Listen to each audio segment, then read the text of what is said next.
ਅੰਮ੍ਰਿਤ ਗਿਆਨ ਹੈ ਮਾਣਿਕ ਭਗਤ ਵਿਰਾਗ। ਸ੍ਰੀ ਗੁਰੂ ਗ੍ਰੰਥ ਸਾਹਿਬ ਉਦਦ ਬੰਦੋਂ ਕਰ ਅਨੁਰਾਗ। ਏਕ ਓੰਕਾਰਾ ਸਤਿਗੁਰੂ ਤਿਹ ਪ੍ਰਸਾਦ ਸਚ ਹੋਏ। ਵਾਹਿਗੁਰੂ ਜੀ ਕੀ ਫਤਿਹ। ਵਿਘਨ ਵਿਨਾਸ਼ਨ ਸੋਏ। ਵਾਹਿਗੁਰੂ ਜੀ ਕੀ ਫਤਿਹ। ਵਿਘਨ ਵਿਨਾਸ਼ਨ ਸੋਏ। ਸਤਿਨਾਮ ਸ੍ਰੀ ਵਾਹਿਗੁਰੂ ਸਾਹਿਬ ਜੀ। ਤਨ ਸਨੇਹ ਸਭ ਝੂਠਾ ਜਾਣਾ, ਜੋ ਵਿਖਾਰ ਹੀਨੋ ਮਨ ਠਾਨਾ। ਤਨ ਸਨੇਹ ਸਭ ਝੂਠਾ ਜਾਣਾ, ਜੋ ਵਿਖਾਰ ਹੀਨੋ ਮਨ ਠਾਨਾ। ਵਾਹਿਗੁਰੂ ਜੀ ਕਾ ਖਾਲਸਾ, ਵਾਹਿਗੁਰੂ ਜੀ ਕੀ ਫਤਿਹ। ਦਸਾਂ ਪਾਤਸ਼ਾਹੀਆਂ ਦੀ ਜੋਤ ਧੰਨ ਸ੍ਰੀ ਗੁਰੂ ਗ੍ਰੰਥ ਸਾਹਿਬ ਜੀ ਮਹਾਰਾਜ, ਸਤਿਗੁਰਾਂ ਦੀ ਅਪਾਰ ਕਿਰਪਾ ਰਹਿਮਤ ਦਾ ਸਦਕਾ ਜਗਤ ਗੁਰੂ ਨਿਰੰਜਨੀ ਜੋਤ ਜਾਹਰ ਪੀਰ ਜਗਤ ਗੁਰ ਬਾਬਾ ਧੰਨ ਧੰਨ ਸ੍ਰੀ ਗੁਰੂ ਨਾਨਕ ਦੇਵ ਸਾਹਿਬ ਜੀ ਮਹਾਰਾਜ, ਸਤਿਗੁਰਾਂ ਦੇ ਮਹਾਨ ਪਾਵਨੇ ਅਸਥਾਨ ਸੱਚਖੰਡ ਦਰਬਾਰ ਗੁਰਦੁਆਰਾ ਸ੍ਰੀ ਬੇਰ ਸਾਹਿਬ ਜੀ ਵਿਖੇ ਸਜੇ ਹੋਏ ਸੁੰਦਰ ਦੀਵਾਨ ਦੀ ਹਾਜ਼ਰੀ ਭਰ ਰਹੀ ਗੁਰੂ ਕੀ ਸਾਜੀ ਨਵਾਜੀ ਹੋਈ ਸਾਧ ਸੰਗਤ ਜੀਓ। ਮਹਾਰਾਜ ਸਾਹਿਬ ਜੀ ਨੇ ਕਿਰਪਾ ਕੀਤੀ ਹੈ, ਆਪਣੇ ਅੰਮ੍ਰਿਤਮਈ ਦਰਸ਼ਨ ਬਖਸ਼ਿਸ਼ ਕੀਤੇ। ਸਤ ਸੰਗਤ ਦਾ ਅਮੋਲਕ ਸੁਭਾਗਾ ਸਮਾਂ ਪ੍ਰਾਪਤ ਹੋ ਰਿਹਾ ਹੈ। ਅੱਜ ਸਾਧ ਸੰਗਤ ਜੀ 21 ਅੱਸੂ ਦਾ ਦਿਨ ਹੈ ਔਰ 7 ਅਕਤੂਬਰ ਹੈ ਔਰ ਬੀੜ ਬਾਬਾ ਬੁੱਢਾ ਸਾਹਿਬ ਜੀ ਵਾਲੇ ਅਸਥਾਨ ਤੇ ਬਾਬਾ ਬੁੱਢਾ ਸਾਹਿਬ ਜੀ ਦੀ ਪਵਿੱਤਰ ਜਾਤ ਦੇ ਵਿੱਚ ਜਦੋਂ ਮਾਤਾ ਗੰਗਾ ਜੀ ਬਾਬਾ ਜੀ ਦੇ ਪਾਸ ਆਏ, ਪ੍ਰਸ਼ਾਦਾ ਛਕਾਇਆ, ਸਾਹਿਬਜ਼ਾਦੇ ਦੀ ਪ੍ਰਾਪਤੀ ਦਾ ਵਚਨ ਲਿਆ, ਉਹ ਪਵਿੱਤਰ ਦਿਹਾੜਾ ਹੈ। ਅੱਜ 21 ਅੱਸੂ ਨੂੰ ਅੱਜ ਤੋਂ 429 ਸਾਲ ਪਹਿਲਾਂ ਅੱਜ ਦੇ ਦਿਨ ਮਾਤਾ ਜੀ ਆਏ ਸਨ। ਬਿਕਰਮੀ ਸੰਮਤ 1651 ਤੇ ਈਸਵੀ ਸਨ 1594। ਬ੍ਰਹਮ ਗਿਆਨੀ ਬਾਬਾ ਬੁੱਢਾ ਸਾਹਿਬ ਜੀ, ਉਹਨਾਂ ਦਾ ਇਤਿਹਾਸ ਬੜਾ ਲੰਮਾ ਹੈ ਸਾਧ ਸੰਗਤ ਜੀ। 10 ਕੁ ਮਿੰਟ ਆਪਾਂ ਬਾਬਾ ਜੀ ਨੂੰ ਯਾਦ ਕਰਾਂਗੇ, ਫਿਰ ਲੜੀਵਾਰ ਇਤਿਹਾਸ ਦੇ ਨਾਲ ਜੁੜਾਂਗੇ। ਬਾਬਾ ਬੁੱਢਾ ਸਾਹਿਬ ਜੀ ਦਾ ਜਨਮ ਕੱਥੂ ਨੰਗਲ ਦੇ ਵਿੱਚ ਹੋਇਆ। ਸਤਿਕਾਰਯੋਗ ਪਿਤਾ ਬਾਬਾ ਸੁੱਗਾ ਰੰਧਾਵਾ ਜੀ ਅਤੇ ਮਾਤਾ ਗੌਰਾਂ ਜੀ ਦੇ ਘਰ ਵਿੱਚ ਬਿਕਰਮੀ ਸੰਮਤ 1563 ਨੂੰ। ਔਰ ਬਾਬਾ ਜੀ ਨੇ 12 ਸਾਲ ਦੀ ਉਮਰ ਦੇ ਵਿੱਚ ਜਗਤ ਗੁਰੂ ਸ੍ਰੀ ਗੁਰੂ ਨਾਨਕ ਦੇਵ ਸਾਹਿਬ ਮਹਾਰਾਜ ਜੀ ਤੋਂ ਬਖਸ਼ਿਸ਼ ਪ੍ਰਾਪਤ ਕੀਤੀ। ਜਦੋਂ ਮਹਾਰਾਜ ਨੇ ਆਖਿਆ ਵੀ ਕਾਕਾ ਤੇਰੀ ਉਮਰ ਤੇ ਛੋਟੀ ਹੈ ਪਰ ਤੇਰੀਆਂ ਗੱਲਾਂ ਬੁੱਢਿਆਂ ਵਾਲੀਆਂ। ਬਚਪਨ ਦਾ ਨਾਂ ਸੀ ਬੂੜਾ ਤੇ ਬਾਲਕ ਬੂੜੇ ਨੂੰ ਸਤਿਗੁਰੂ ਸ੍ਰੀ ਗੁਰੂ ਨਾਨਕ ਦੇਵ ਸਾਹਿਬ ਜੀ ਨੇ ਬਾਬਾ ਬੁੱਢਾ ਸਾਹਿਬ ਬਣਾ ਦਿੱਤਾ। ਤੇ ਸਾਧ ਸੰਗਤ ਜੀ, ਜਿਸ ਨੂੰ ਆਪਣੇ ਮੁਖ ਤੋਂ ਬੁੱਢਾ ਆਖਿਆ, ਉਹ ਸਾਧ ਸੰਗਤ ਜੀ ਫਿਰ ਵੇਖੋ ਕਿੱਡੇ ਵੱਡੇ ਬਜ਼ੁਰਗ ਹੋਏ, ਕਿੰਨੇ ਵੱਡੇ ਮਹਾਰਾਜ ਸਾਹਿਬ ਜੀ ਨੇ ਉਹਨਾਂ ਨੂੰ ਕਰ ਦਿੱਤਾ ਤੇ ਕਿੰਨੀ ਮਹਾਨ ਗੁਰੂ ਘਰ ਦੀ ਸੇਵਾ ਬਾਬਾ ਬੁੱਢਾ ਸਾਹਿਬ ਜੀ ਨੇ ਕੀਤੀ। 125 ਸਾਲ ਉਮਰ ਹੋਈ ਬਾਬਾ ਬੁੱਢਾ ਸਾਹਿਬ ਜੀ ਦੀ ਸਾਰੀ, 125 ਸਾਲ। 125 ਸਾਲ 1563 ਬਿਕਰਮੀ ਸੰਮਤ ਨੂੰ ਬਾਬਾ ਜੀ ਦਾ ਜਨਮ ਹੈ ਕੱਥੂ ਨੰਗਲ ਦਾ, ਤੇ 1688 ਦੇ ਵਿੱਚ ਰਮਦਾਸ ਨਗਰ ਦੇ ਵਿੱਚ ਬਾਬਾ ਬੁੱਢਾ ਸਾਹਿਬ ਜੀ ਨੇ ਸੱਚਖੰਡ ਬਿਆਨਾ ਕੀਤਾ। ਔਰ 6 ਗੁਰੂ ਸਾਹਿਬਾਂ ਦੀ ਤਾਂ ਸੰਗਤ ਕੀਤੀ ਹੈ ਬਾਬਾ ਬੁੱਢਾ ਸਾਹਿਬ ਜੀ ਨੇ, ਔਰ 7ਵੇਂ ਪਾਤਸ਼ਾਹ ਤੇ 9ਵੇਂ ਪਾਤਸ਼ਾਹ ਦੇ ਵੀ ਬਚਪਨ ਦੇ ਵਿੱਚ ਦਰਸ਼ਨ ਕੀਤੇ ਬਾਬਾ ਬੁੱਢਾ ਸਾਹਿਬ। 7ਵੇਂ ਪਾਤਸ਼ਾਹ ਦੇ ਵੀ ਔਰ 9ਵੇਂ ਪਾਤਸ਼ਾਹ ਦੇ ਵੀ ਗੁਰੂ ਹਰਗੋਬਿੰਦ ਸਾਹਿਬ ਮਹਾਰਾਜ ਜੀ ਦੇ ਸਾਹਿਬਜ਼ਾਦੇ ਸ੍ਰੀ ਗੁਰੂ ਤੇਗ ਬਹਾਦਰ ਸਾਹਿਬ ਮਹਾਰਾਜ ਜੀ ਛੋਟੇ ਜੀ ਸਨ, ਜਦੋਂ ਬਜ਼ੁਰਗ ਅਵਸਥਾ ਵਿੱਚ ਬਾਬਾ ਜੀ ਸਨ, ਤੇ ਉਹਨਾਂ ਦੇ ਵੀ ਦਰਸ਼ਨ ਕੀਤੇ। ਔਰ ਗੁਰੂ ਘਰ ਦੀ ਹਰ ਇੱਕ ਪ੍ਰਕਾਰ ਦੀ ਸੇਵਾ ਜਿਹੜੀ ਉਹ ਬਾਬਾ ਬੁੱਢਾ ਸਾਹਿਬ ਜੀ ਦੇ ਹਿੱਸੇ ਆਈ, ਤੇ ਗੁਰੂ ਘਰ ਦੇ ਸਭ ਤੋਂ ਪਹਿਲੇ ਗ੍ਰੰਥੀ ਸਾਹਿਬ ਹੋਣ ਦਾ ਵੀ ਮਾਣ ਸਨਮਾਨ ਬਾਬਾ ਬੁੱਢਾ ਸਾਹਿਬ ਜੀ ਦੇ ਹਿੱਸੇ ਆਇਆ। ਉਹ 98 ਸਾਲ ਦੀ ਉਮਰ ਦੇ ਵਿੱਚ ਸੱਚਖੰਡ ਸ੍ਰੀ ਹਰਿਮੰਦਰ ਸਾਹਿਬ ਜੀ ਦੇ ਪਹਿਲੇ ਗ੍ਰੰਥੀ ਸਾਹਿਬ ਹੋਏ ਬਾਬਾ ਬੁੱਢਾ ਸਾਹਿਬ। ਬਾਬਾ ਜੀ ਦਾ ਜੀਵਨ ਬਹੁਤ ਮਹਾਨ ਹੈ। ਜੇ ਪਹਿਲੇ ਪਾਤਸ਼ਾਹ ਦਾ ਇਤਿਹਾਸ ਚੱਲੇਗਾ ਤਾਂ ਬਾਬਾ ਬੁੱਢਾ ਸਾਹਿਬ ਜੀ ਦਾ ਨਾਲ ਜ਼ਿਕਰ ਆਉਣਾ ਹੈ ਬਹੁਤ ਜ਼ਿਆਦਾ। ਦੂਸਰੇ ਪਾਤਸ਼ਾਹ ਦਾ ਤਾਂ ਤੀਜੇ, ਚੌਥੇ, ਪੰਜਵੇਂ, ਛੇਵੇਂ ਪਾਤਸ਼ਾਹ ਤੱਕ ਬਾਬਾ ਬੁੱਢਾ ਸਾਹਿਬ ਜੀ ਦਾ ਜੀਵਨ ਹੈ।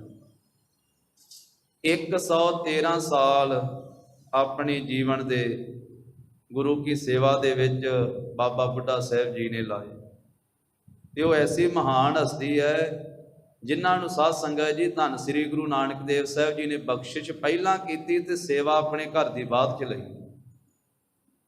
ਇਹ ਮਹਾਰਾਜ ਦੀ ਮੌਜ ਹੈ। ਕਈਆਂ ਤੋਂ ਸੇਵਾ ਪਹਿਲਾਂ ਲੈਂਦੇ ਆ ਤੇ ਬਖਸ਼ਿਸ਼ ਬਾਅਦ ਵਿੱਚ ਕਰਦੇ ਆ, ਤੇ ਬਾਬਾ ਬੁੱਢਾ ਸਾਹਿਬ ਜੀ ਤੇ ਬਖਸ਼ਿਸ਼ ਪਹਿਲਾਂ ਕਰਕੇ ਨਾ 12 ਸਾਲ ਦੀ ਉਮਰ 'ਚ ਬ੍ਰਹਮ ਗਿਆਨੀ ਬਣਾ ਕੇ ਗਿਆਨ ਦਾ ਦੀਪਕ ਬਾਲ ਕੇ ਤੇ ਫਿਰ ਆਪਣੇ ਘਰ ਦੀ ਸੇਵਾ ਬਖਸ਼ਿਸ਼ ਕੀਤੀ। 5 ਗੁਰੂ ਸਾਹਿਬਾਂ ਨੂੰ ਗੁਰਿਆਈ ਦਾ ਤਿਲਕ ਲਾਇਆ ਹੈ ਬਾਬਾ ਬੁੱਢਾ ਸਾਹਿਬ ਜੀ। ਸਾਧ ਸੰਗਤ ਜੀ, ਸਿੱਖ ਹਜ਼ਾਰਾਂ ਤੇ ਲੱਖਾਂ ਹੋਏ ਆ ਜਿਨ੍ਹਾਂ ਨੇ ਮਹਾਰਾਜ ਸਾਹਿਬ ਜੀ ਦੇ ਚਰਨ ਪਰਸੇ, ਆਪਣੇ ਹੱਥਾਂ ਦੇ ਨਾਲ ਗੁਰੂ ਸਾਹਿਬ ਜੀ ਦੇ ਚਰਨਾਂ ਨੂੰ ਸਪਰਸ਼ ਕੀਤਾ, ਚਰਨਾਂ ਤੇ ਸਿਰ ਰੱਖ ਕੇ ਮੱਥਾ ਟੇਕਿਆ। ਪਰ ਬਾਬਾ ਬੁੱਢਾ ਸਾਹਿਬ ਜੀ ਆਪਣੇ ਵਰਗੇ ਇੱਕੋ ਇੱਕ ਆਪ ਹੀ ਆ ਜਿਨ੍ਹਾਂ ਨੇ ਆਪਣੇ ਹੱਥਾਂ ਦੇ ਨਾਲ ਗੁਰੂ ਸਾਹਿਬ ਜੀ ਦੇ ਮਸਤਕ ਨੂੰ ਵੀ ਸਪਰਸ਼ ਕੀਤਾ। ਜਦੋਂ ਤਿਲਕ ਲਾਉਂਦੇ ਆ ਤੇ ਮਹਾਰਾਜ ਸਾਹਿਬ ਜੀ ਦੇ ਮਸਤਕ ਨੂੰ ਵੀ ਸਪਰਸ਼ ਕੀਤਾ ਹੈ ਬਾਬਾ ਬੁੱਢਾ ਸਾਹਿਬ ਜੀ। ਔਰ ਬਾਬਾ ਬੁੱਢਾ ਸਾਹਿਬ ਜੀ ਜਿਸ ਵੇਲੇ ਦੂਸਰੇ ਪਾਤਸ਼ਾਹ ਨੂੰ ਗੁਰਿਆਈ ਦਾ ਤਿਲਕ ਲਾਉਂਦੇ, ਉਦੋਂ ਬਾਬਾ ਜੀ ਦੀ ਸਰੀਰ ਕਾਰਬਲਾ 33 ਸਾਲ ਦੀ ਸੀ। ਜਦੋਂ ਤੀਜੇ ਪਾਤਸ਼ਾਹ ਨੂੰ ਗੁਰਿਆਈ ਦਾ ਤਿਲਕ ਲਾਇਆ ਬਾਬਾ ਬੁੱਢਾ ਸਾਹਿਬ ਜੀ ਨੇ, ਉਦੋਂ ਬਾਬਾ ਜੀ ਦੀ ਸਰੀਰ ਕਾਰਬਲਾ 46 ਸਾਲ ਦੀ ਸੀ। ਜਦੋਂ ਚੌਥੇ ਪਾਤਸ਼ਾਹ ਧੰਨ ਸ੍ਰੀ ਗੁਰੂ ਰਾਮਦਾਸ ਸਾਹਿਬ ਮਹਾਰਾਜ ਜੀ ਨੂੰ ਗੁਰਤਾ ਗੱਦੀ ਦਾ ਤਿਲਕ ਲਾਇਆ ਬਾਬਾ ਬੁੱਢਾ ਸਾਹਿਬ ਜੀ ਨੇ, ਤੇ ਬਾਬਾ ਜੀ ਦੀ ਸਰੀਰ ਕਾਰਬਲਾ 68 ਸਾਲ ਦੀ ਸੀ। ਚੌਥੇ ਪਾਤਸ਼ਾਹ ਸ੍ਰੀ ਗੁਰੂ ਰਾਮਦਾਸ ਸਾਹਿਬ ਮਹਾਰਾਜ ਨੂੰ ਗੁਰਿਆਈ ਦਾ ਜਦੋਂ ਤਿਲਕ ਲਾਇਆ, ਤੇ ਜਦੋਂ ਪੰਚਮ ਪਾਤਸ਼ਾਹ ਸ੍ਰੀ ਗੁਰੂ ਅਰਜਨ ਦੇਵ ਸਾਹਿਬ ਮਹਾਰਾਜ ਜੀ ਨੂੰ ਗੁਰਿਆਈ ਦਾ ਤਿਲਕ ਲਾਇਆ 1638 ਬਿਕਰਮੀ ਸੰਮਤ ਨੂੰ, ਤਾਂ ਉਦੋਂ ਬਾਬਾ ਜੀ ਦੀ ਸਰੀਰ ਕਾਰਬਲਾ ਸੀ 75 ਵਰਿਆਂ। ਦੂਜੇ ਪਾਤਸ਼ਾਹ ਸ੍ਰੀ ਗੁਰੂ ਅੰਗਦ ਦੇਵ ਸਾਹਿਬ ਮਹਾਰਾਜ ਨੂੰ ਗੁਰਿਆਈ ਦਾ ਤਿਲਕ ਬਾਬਾ ਜੀ ਨੇ ਲਾਇਆ 1596 ਬਿਕਰਮੀ ਦੇ ਵਿੱਚ, ਔਰ ਤੀਸਰੇ ਪਾਤਸ਼ਾਹ ਨੂੰ 1609 ਬਿਕਰਮੀ ਦੇ ਵਿੱਚ, ਤੇ ਚੌਥੇ ਪਾਤਸ਼ਾਹ ਨੂੰ 1631 ਬਿਕਰਮੀ ਸੰਮਤ ਦੇ ਵਿੱਚ, ਤੇ ਪੰਚਮ ਪਾਤਸ਼ਾਹ ਜੀ ਨੂੰ 1638 ਬਿਕਰਮੀ ਸੰਮਤ ਦੇ ਵਿੱਚ 75 ਵਰਿਆਂ ਦੀ ਸਰੀਰ ਕਾਰਬਲਾ ਦੇ ਵਿੱਚ ਬਾਬਾ ਬੁੱਢਾ ਸਾਹਿਬ ਜੀ ਨੇ ਗੁਰਿਆਈ ਦਾ ਤਿਲਕ ਲਾਇਆ। ਤੇ ਜਿਹੜਾ ਅੱਜ ਦਿਨ ਹੈ, ਅੱਜ ਦਾ ਦਿਹਾੜਾ, ਜਦੋਂ ਮਾਤਾ ਗੰਗਾ ਜੀ ਸਾਹਿਬਜ਼ਾਦੇ ਦੀ ਪ੍ਰਾਪਤੀ ਵਾਸਤੇ ਆਏ, ਕੱਲ ਦਾ ਜਿਹੜਾ ਦਿਨ ਲੰਘਿਆ ਹੈ 20 ਅੱਸੂ ਦਾ, ਉਹ ਵੈਸੇ ਕੱਲ ਦਾ ਇਤਿਹਾਸ ਦੀ ਬੇਨਤੀ ਸਾਂਝੀ ਕੀਤੀ ਹੈ। 20 ਅੱਸੂ ਵਾਲੇ ਦਿਨ ਮਾਤਾ ਜੀ ਰੱਥ ਤੇ ਸਵਾਰ ਹੋ ਕੇ ਆਏ ਸਨ, ਤੇ ਆਪ ਜੀ ਦੇ ਮੁਖ ਤੋਂ ਸੁਭਾਵਕ ਬਚਨ ਨਿਕਲਿਆ ਸੀ। ਦੂਰੋਂ ਹੀ ਵੇਖ ਕੇ ਜਦੋਂ ਧੂੜ ਉੱਡੀ ਸੀ, ਘੱਟਾ ਉੱਡਿਆ ਸੀ ਵੀ ਕੌਣ ਆ ਰਿਹਾ, ਸਿੱਖ ਨੇ ਦੱਸਿਆ ਜੀ ਗੁਰੂ ਕੀ ਆ ਰਹੇ। ਕਹਿਣ ਲੱਗੇ ਗੁਰੂ ਕਿਆਂ ਨੂੰ ਕਿਧਰੋਂ ਭਾਜੜਾਂ ਪਈਆਂ। ਵਾਪਸ ਗਏ, ਪੰਜਵੇਂ ਪਾਤਸ਼ਾਹ ਮਹਾਰਾਜ ਸਾਹਿਬ ਜੀ ਨੂੰ ਦੱਸਿਆ। ਕਹਿਣ ਲੱਗੇ ਇਸ ਤਰ੍ਹਾਂ ਨਹੀਂ ਜਾਣਾ, ਹੱਥੀਂ ਸੇਵਾ ਕਰਕੇ ਨੰਗੇ ਚਰਨੀ ਜਾਓ। ਜਦੋਂ ਕੁਝ ਲੈਣਾ ਹੋਵੇ ਤੇ ਫਿਰ ਰੱਥ ਤੇ ਸਵਾਰ ਹੋ ਕੇ ਨਹੀਂ ਜਾਈਦਾ, ਫਿਰ ਨੀਵੇਂ ਹੋ ਕੇ ਜਾਈਦਾ। ਵੱਡਿਆਂ ਪੁਰਖਾਂ ਦੀ ਸੇਵਾ ਨਿਮਰਤਾ ਨਾਲ ਕਰੀਦੀ ਹੈ। ਤਾਂ ਫਿਰ ਅੱਜ ਦੇ ਦਿਨ ਅੰਮ੍ਰਿਤ ਵੇਲੇ ਮਾਤਾ ਗੰਗਾ ਜੀ ਉੱਠ ਕੇ ਇਸ਼ਨਾਨ ਕਰਕੇ, ਜਿਵੇਂ ਪੰਜਵੇਂ ਪਾਤਸ਼ਾਹ ਨੇ ਸਿੱਖਿਆ ਦਿੱਤੀ, ਅੱਧੇ ਕਣਕ ਦੇ ਦਾਣੇ ਅੱਧੇ ਛੋਲਿਆਂ ਦੇ ਦਾਣੇ ਪਾ ਕੇ ਹੱਥੀਂ ਚੱਕੀ ਗੇੜ ਕੇ ਆਟਾ ਪੀਸਿਆ, ਆਪਣੇ ਹੱਥੀਂ ਮੋਟੇ ਪ੍ਰਸ਼ਾਦੇ ਮਿੱਸੇ ਪ੍ਰਸ਼ਾਦੇ ਲੂਣ ਵਿੱਚ ਪਾ ਕੇ ਤਿਆਰ ਕੀਤੇ। ਮਹਾਰਾਜ ਨੇ ਆਖਿਆ ਸੀ ਘਿਓ ਬਹੁਤਾ ਲਾਇਓ, ਪ੍ਰਸ਼ਾਦਿਆਂ ਨੂੰ ਬਹੁਤਾ ਘਿਓ ਲਾਇਆ ਤੇ ਦਹੀਂ ਰਿੜਕਿਆ। ਤੇ ਗੁਰੂ ਸਾਹਿਬ ਨੇ ਕਿਹਾ ਸੀ ਪਾਣੀ ਥੋੜਾ ਪਾ ਕੇ ਸੰਘਣੀ ਲੱਸੀ ਰੱਖਿਓ। ਸੰਘਣੀ ਲੱਸੀ ਤਿਆਰ ਕੀਤੀ, ਦਹੀਂ ਗੰਢੇ ਨਾਲ ਲਏ ਤੇ 2-3 ਦਾਸੀਆਂ ਨਾਲ ਚੱਲ ਪਈਆਂ ਤੇ ਬਾਕੀਆਂ ਨੂੰ ਰੋਕ ਦਿੱਤਾ, ਪਰ ਬਾਕੀ ਵੀ ਮਗਰ ਮਗਰ ਤੁਰੇ ਆਏ। ਦਾਸੀਆਂ ਕਹਿਣ ਲੱਗੇ ਮਾਤਾ ਜੀ ਨੂੰ ਇਕੱਲਿਆਂ ਥੋੜਾ ਜਾਣ ਦੇਣਾ। ਚਰਨਾਂ 'ਚੋਂ ਜੋੜਾ ਲਾਹ ਦਿੱਤਾ ਤੇ ਪ੍ਰਸ਼ਾਦੇ ਵਾਲਾ ਜਿਹੜਾ ਛਾਬਾ ਹੈ ਜਾਂ ਚੰਗੇਰ ਕਹੀਏ ਤਾਂ ਉਹ ਆਪਣੇ ਸੀਸ ਦੇ ਉੱਤੇ ਰੱਖ ਕੇ ਮਾਤਾ ਜੀ ਆ ਰਹੇ ਆ ਸ੍ਰੀ ਅੰਮ੍ਰਿਤਸਰ ਸਾਹਿਬ ਗੁਰੂ ਕੇ ਮਹਿਲਾਂ ਤੋਂ ਝਬਾਲ ਵੱਲ ਨੂੰ, ਬੀੜ ਬਾਬਾ ਬੁੱਢਾ ਸਾਹਿਬ ਜੀ ਦੇ ਸਥਾਨ। ਅੱਜ ਦੇ ਦਿਨ, ਅੱਜ ਤੋਂ 429 ਸਾਲ ਪਹਿਲਾਂ 1594 ਈਸਵੀ ਤੇ 1651 ਵਿਕਰਮੀ 21 ਅੱਸੂ ਵਾਲੇ ਦਿਨ ਤਾਂ ਸਾਧ ਸੰਗਤ ਜੀ ਨੰਗੇ ਚਰਨੀ ਮਾਤਾ ਜੀ ਸਾਰਾ ਸਫ਼ਰ ਤੈਅ ਕਰਕੇ ਇੱਥੇ ਪਹੁੰਚੇ। ਤੇ ਬਾਬਾ ਬੁੱਢਾ ਸਾਹਿਬ ਜੀ ਦੇ ਬਾਰੇ ਵੀ ਇਤਿਹਾਸ 'ਚ ਬਚਨ ਆਉਂਦਾ, ਉਹਨਾਂ ਨੇ ਰਾਤੀ ਪ੍ਰਸ਼ਾਦਾ ਨਹੀਂ ਛਕਿਆ, ਰਾਤ ਦੇ ਉਹਨਾਂ ਨੇ ਪ੍ਰਸ਼ਾਦਾ ਨਹੀਂ ਸ਼ਾਮੀ ਛਕਿਆ। ਇਹਦਾ ਭਾਵ ਇਹ ਆ ਵੀ ਉਹਨਾਂ ਨੂੰ ਪਤਾ ਵੀ ਸਵੇਰੇ ਮਾਤਾ ਜੀ ਨੇ ਆਪਣੇ ਹੱਥੀਂ ਪ੍ਰਸ਼ਾਦਾ ਤਿਆਰ ਕਰਕੇ ਲਿਆਉਣਾ ਤੇ ਸਵੇਰ ਦਾ ਕੋਈ ਜਾਲਾ ਤੇ ਕੋਈ ਨਹੀਂ ਛਕਿਆ। ਭੁੱਖ ਵੀ ਬਾਬਾ ਜੀ ਨੂੰ ਲੱਗੀ ਤੇ ਪਿਆਸ ਵੀ ਲੱਗੀ ਹੋਈ ਹੈ। ਤੇ ਜਦੋਂ ਦੂਰੋਂ ਵੇਖਿਆ ਵੀ ਮਾਤਾ ਗੰਗਾ ਜੀ ਆ ਰਹੇ ਆ ਤੇ ਅਕਲਵਾਂਢੀ ਹੋ ਕਰਕੇ ਫਿਰ ਜਦੋਂ ਬੀੜ ਸਾਹਿਬ ਵਾਲੇ ਅਸਥਾਨ ਤੇ ਪਹੁੰਚੇ ਨਾ, ਜਿੱਥੇ ਗੁਰੂ ਘਰ ਦੀ ਖੇਤੀ ਕਰਾਉਂਦੇ ਸੀ ਬਾਬਾ ਜੀ, ਗੁਰੂ ਘਰ ਦੇ ਪਸ਼ੂਆਂ ਦੀ ਘੋੜਿਆਂ ਦੀ ਸਾਂਭ ਸੰਭਾਲ ਕਰਾਉਂਦੇ ਸੀ, ਮੱਝਾਂ ਗਾਵਾਂ ਦੀ,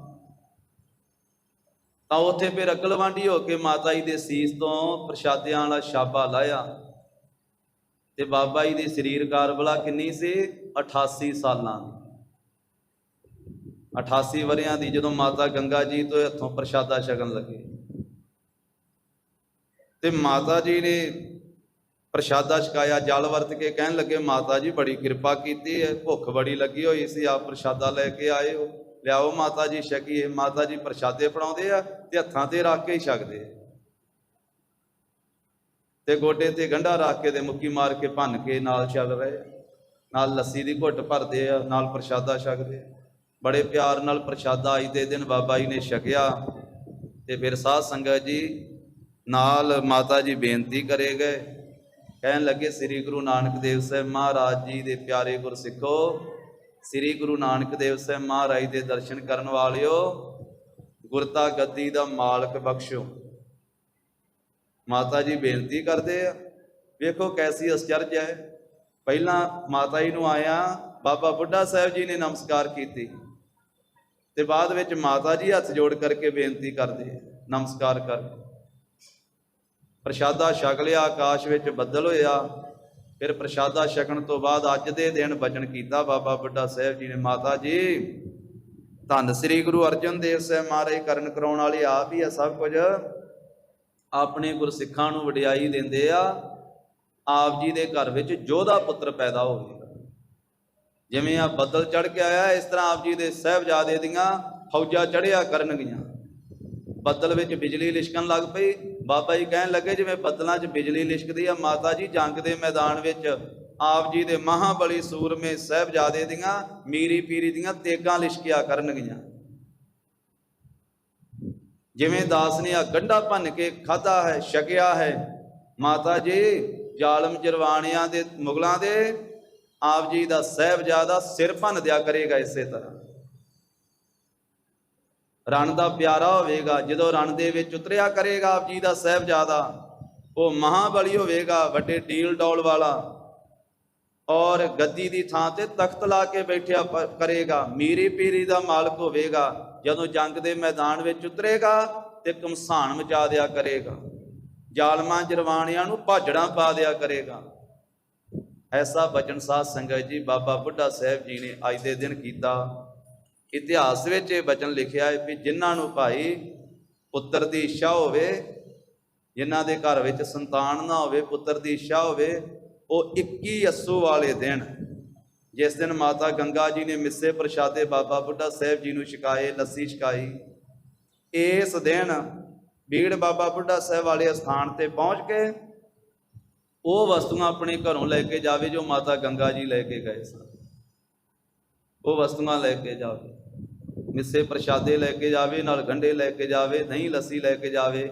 ਉੱਥੇ ਜਾ ਬੈਠ ਕੇ ਕੋਈ ਸਮਾਂ ਨਾਮ ਜਪੇ, ਬਾਬਾ ਬੁੱਢਾ ਸਾਹਿਬ ਜੀ ਦਾ ਧਿਆਨ ਧਰੇ, ਅਰਦਾਸ ਬੇਨਤੀ ਕਰਕੇ ਸੰਗਤ ਵਿੱਚ ਵਰਤਾ ਦੇਵੇ ਤੇ ਆਪਣੇ ਹੱਥੀਂ ਸੰਗਤਾਂ ਦੇ ਝੂਠੇ ਭਾਂਡੇ ਮਾਂਜੇ ਤੇ ਪੁੱਤਰ ਦੀ ਇੱਛਾ ਵਾਲੇ ਨੂੰ ਅੱਜ ਵੀ ਬਾਬਾ ਬੁੱਢਾ ਸਾਹਿਬ ਜੀ ਦੇ ਸਥਾਨ ਤੋਂ ਪੁੱਤਰ ਦੀ ਪ੍ਰਾਪਤੀ ਹੁੰਦੀ ਹੈ। ਇਹ ਬਚਨ ਸਾਧ ਸੰਗਤ ਜੀ ਸਾਡੇ ਇਤਿਹਾਸ ਵਿੱਚ ਹੈ। ਤੋ ਫਿਰ ਇਹ ਅੱਜ ਦੇ ਦਿਨ ਬਚਨ ਬਾਬਾ ਜੀ, ਕਿਉਂਕਿ ਬਾਬਾ ਬੁੱਢਾ ਸਾਹਿਬ ਜੀ ਦੀ ਜੀਵਨੀ ਬੜੀ ਵੱਡੀ ਹੈ, ਉਹਨਾਂ ਦਾ ਜੀਵਨ ਬਹੁਤ ਉੱਚਾ ਸੁੱਚਾ ਹੈ।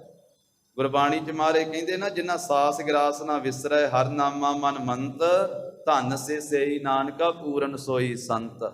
ਇਹ ਬਾਬਾ ਬੁੱਢਾ ਸਾਹਿਬ ਜੀ ਐਸੇ ਆ।